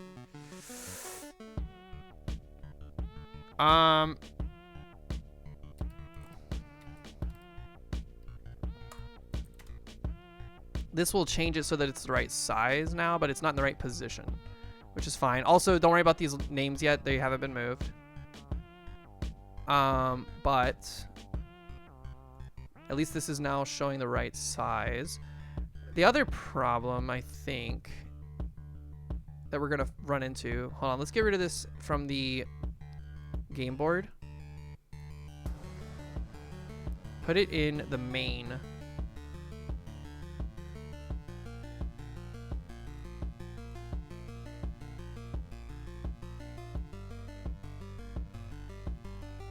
Why is it? Oh, it's because we haven't saved this. Okay. So now it's small again. And that might just be because we haven't scaled it.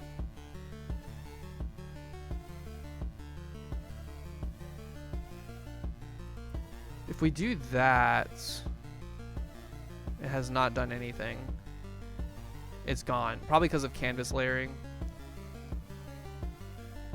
Hold on, this is where I get confused.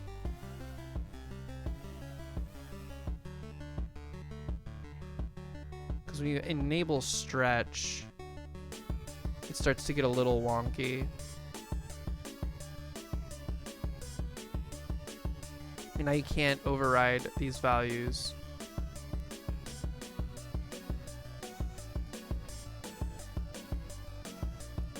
Okay, so turn off the stretching value for now.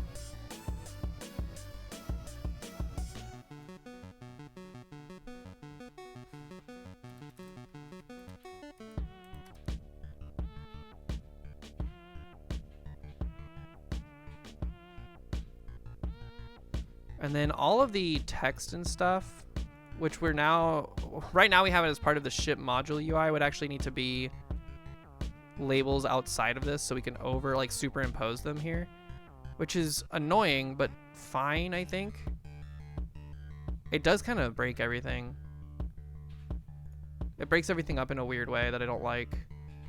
But the problem right now is that we're not even scaling appropriately. It's not visible on our game scene. Probably because we're on a layer that is being covered up or something.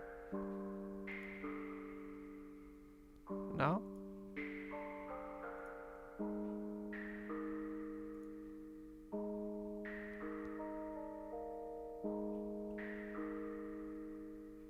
Are you playing? Which scene are you actually rendering here? Is it the game board or the main? Let's go back to our project settings.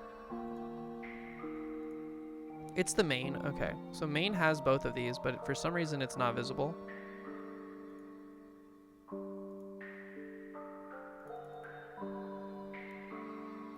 I don't know why it would be visible in this instance, but not... Okay, there it is. Layering was a problem. This needs to scale up by 3.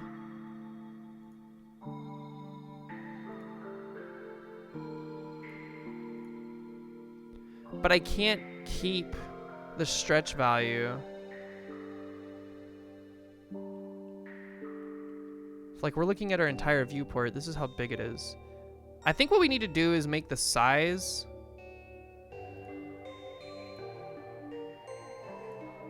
multiply it by 3. Just because we know that's like the scale that it needs to be at. Like, this is the actual size of the viewport that we want in our main rendered scene. But we need the interior contents to be scaled. But then it breaks.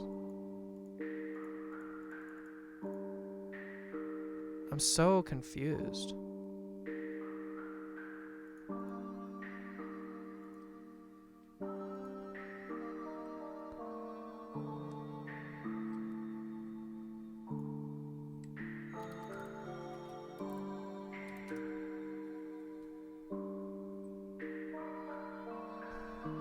Here, let me read this.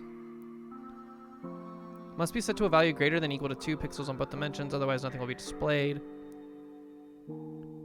The viewport size cannot be changed manually if you have stretch is set to true. What is this? Size 2D. Okay.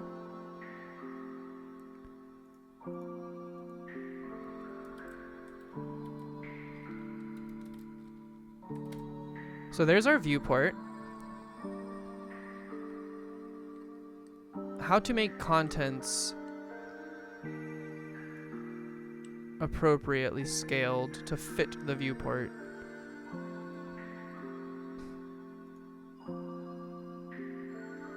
The viewport container is presently the size that we have set the viewport to be. That's good. But the interior contents aren't filling it. And that's usually what stretch I think is meant for, but then as soon as I hit stretch, things go wonky.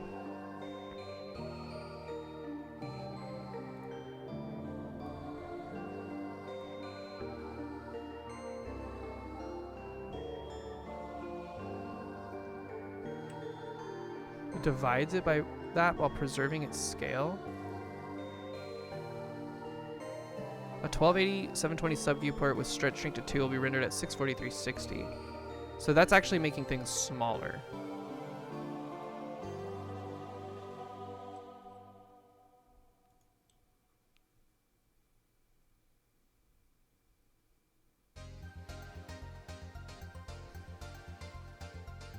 Hold on.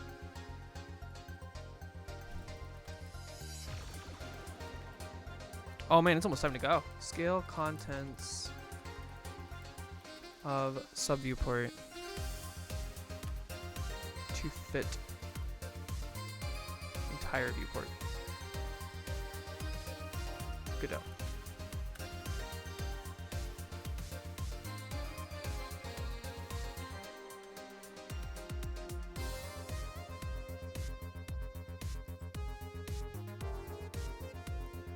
Oh, maybe what we need to do is actually make this sub viewport the size of the actual like native resolution.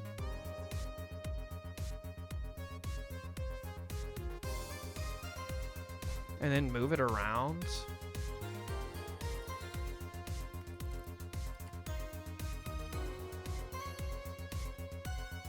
I don't think that's true. Hold on.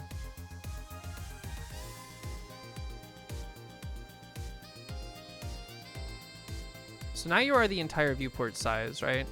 Yes.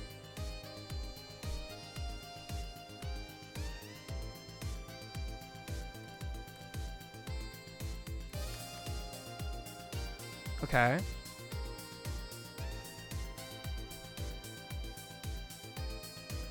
No.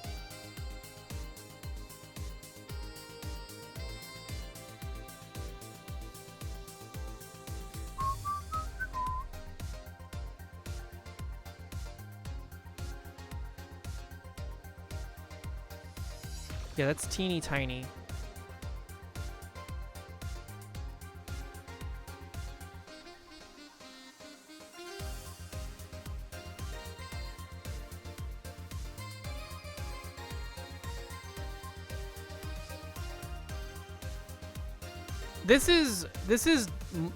We're making this more complex than it actually is, I think. I just need to like go back to the drawing board on these, because this game board is a sub viewport. It's stretching the things up by 3, but it's taking up the entire screen. So there's like some behavior there that I'm missing. Oh. It was just checking the box. But now we run into a weird problem where we need to like place this in a position where it actually would end up.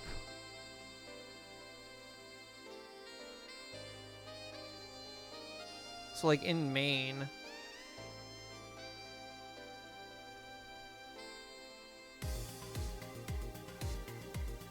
This is the appropriate size now, but its position is not correct, and we can't control its... Can we control its position? Can you move canvas layers? I don't think you can.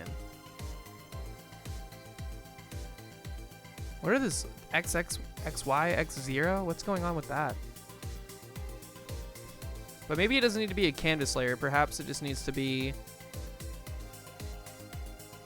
a sub viewport container as the parent.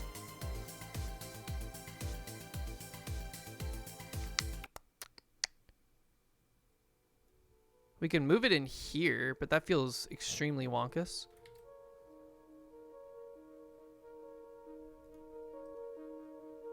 Hello. Wait, why is that the thing that's running? Where's my main? Oh, it's because it's like extremely too big now. See, that's the other problem. Is that because this is taking over.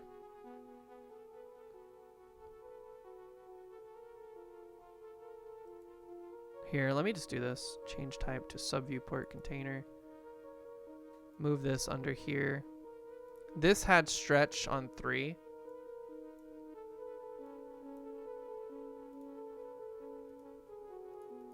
And then this position was... Ugh. This needs to be like this. Okay. Still a problem though. Because now the sub viewport's gonna have like less content. I want the sub viewport to be this thing's size, but keep this scaling, which we're close to.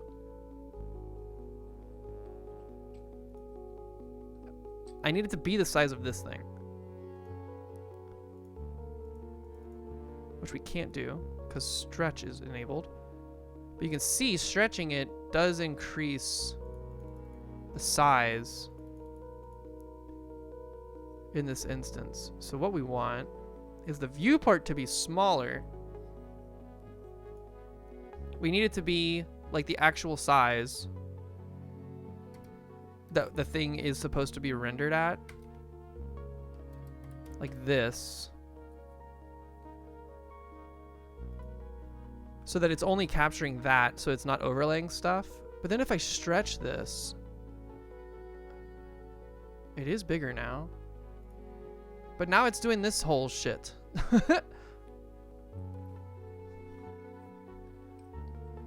I want the sub viewport to only be this like subset of stuff.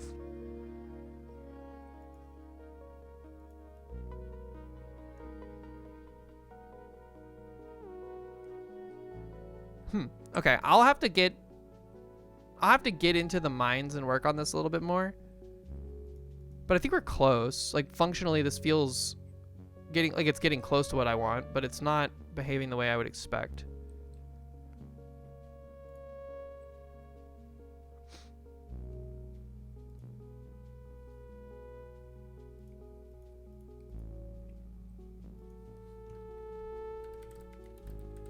Like I want this viewport to be just this contents, but scaled up by 3. Is that what the size 2D override is? I've never messed with this.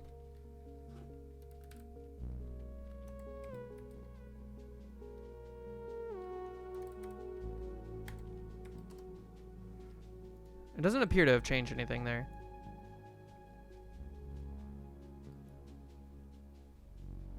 No.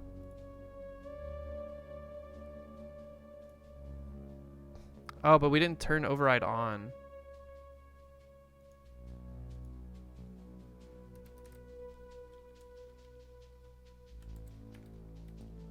That doesn't appear to be doing anything.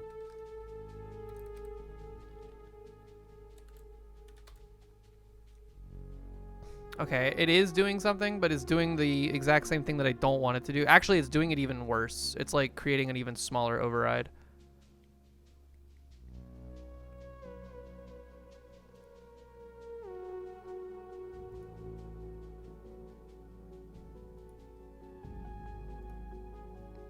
Whoop.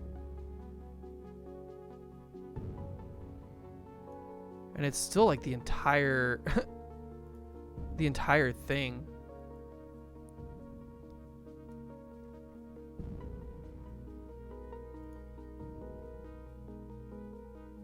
It's so teeny tiny. Okay, hold on. We'll I'll come back to the drawing board on this. This is the right idea though. Like if we can figure this out, this is what I need, because I think then we can have like rich text labels at the native resolution, like up here. Which, come to think of it, wouldn't be able to do that with the sub viewport container. Well, maybe I could. I actually don't really know. But then we can have the labels be up there, and we can just broadcast information up to those and have them overlaid on top of our assets. Another way we could do this, which I don't really want to do, but we could just scale up all of our assets. Which is probably the easier way to go about it, to be honest, but I don't really want to do that. Either way, folks, thanks for hanging out today. It's a pretty productive day overall. We got a lot of stuff done with the ship modules. We got a lot of like the groundwork for some of these resources laid out, which is nice. I'm excited about that. I have to leave because I got to go get ready to go play Mahjong and stuff. Folks, I'll be live again on Tuesday, 5 p.m. Eastern Standard Time. Have a great rest of your weekend. Thanks for hanging out as per usual. Let's go say hey to somebody before I leave. You know what? Conrad, he rated us the other day.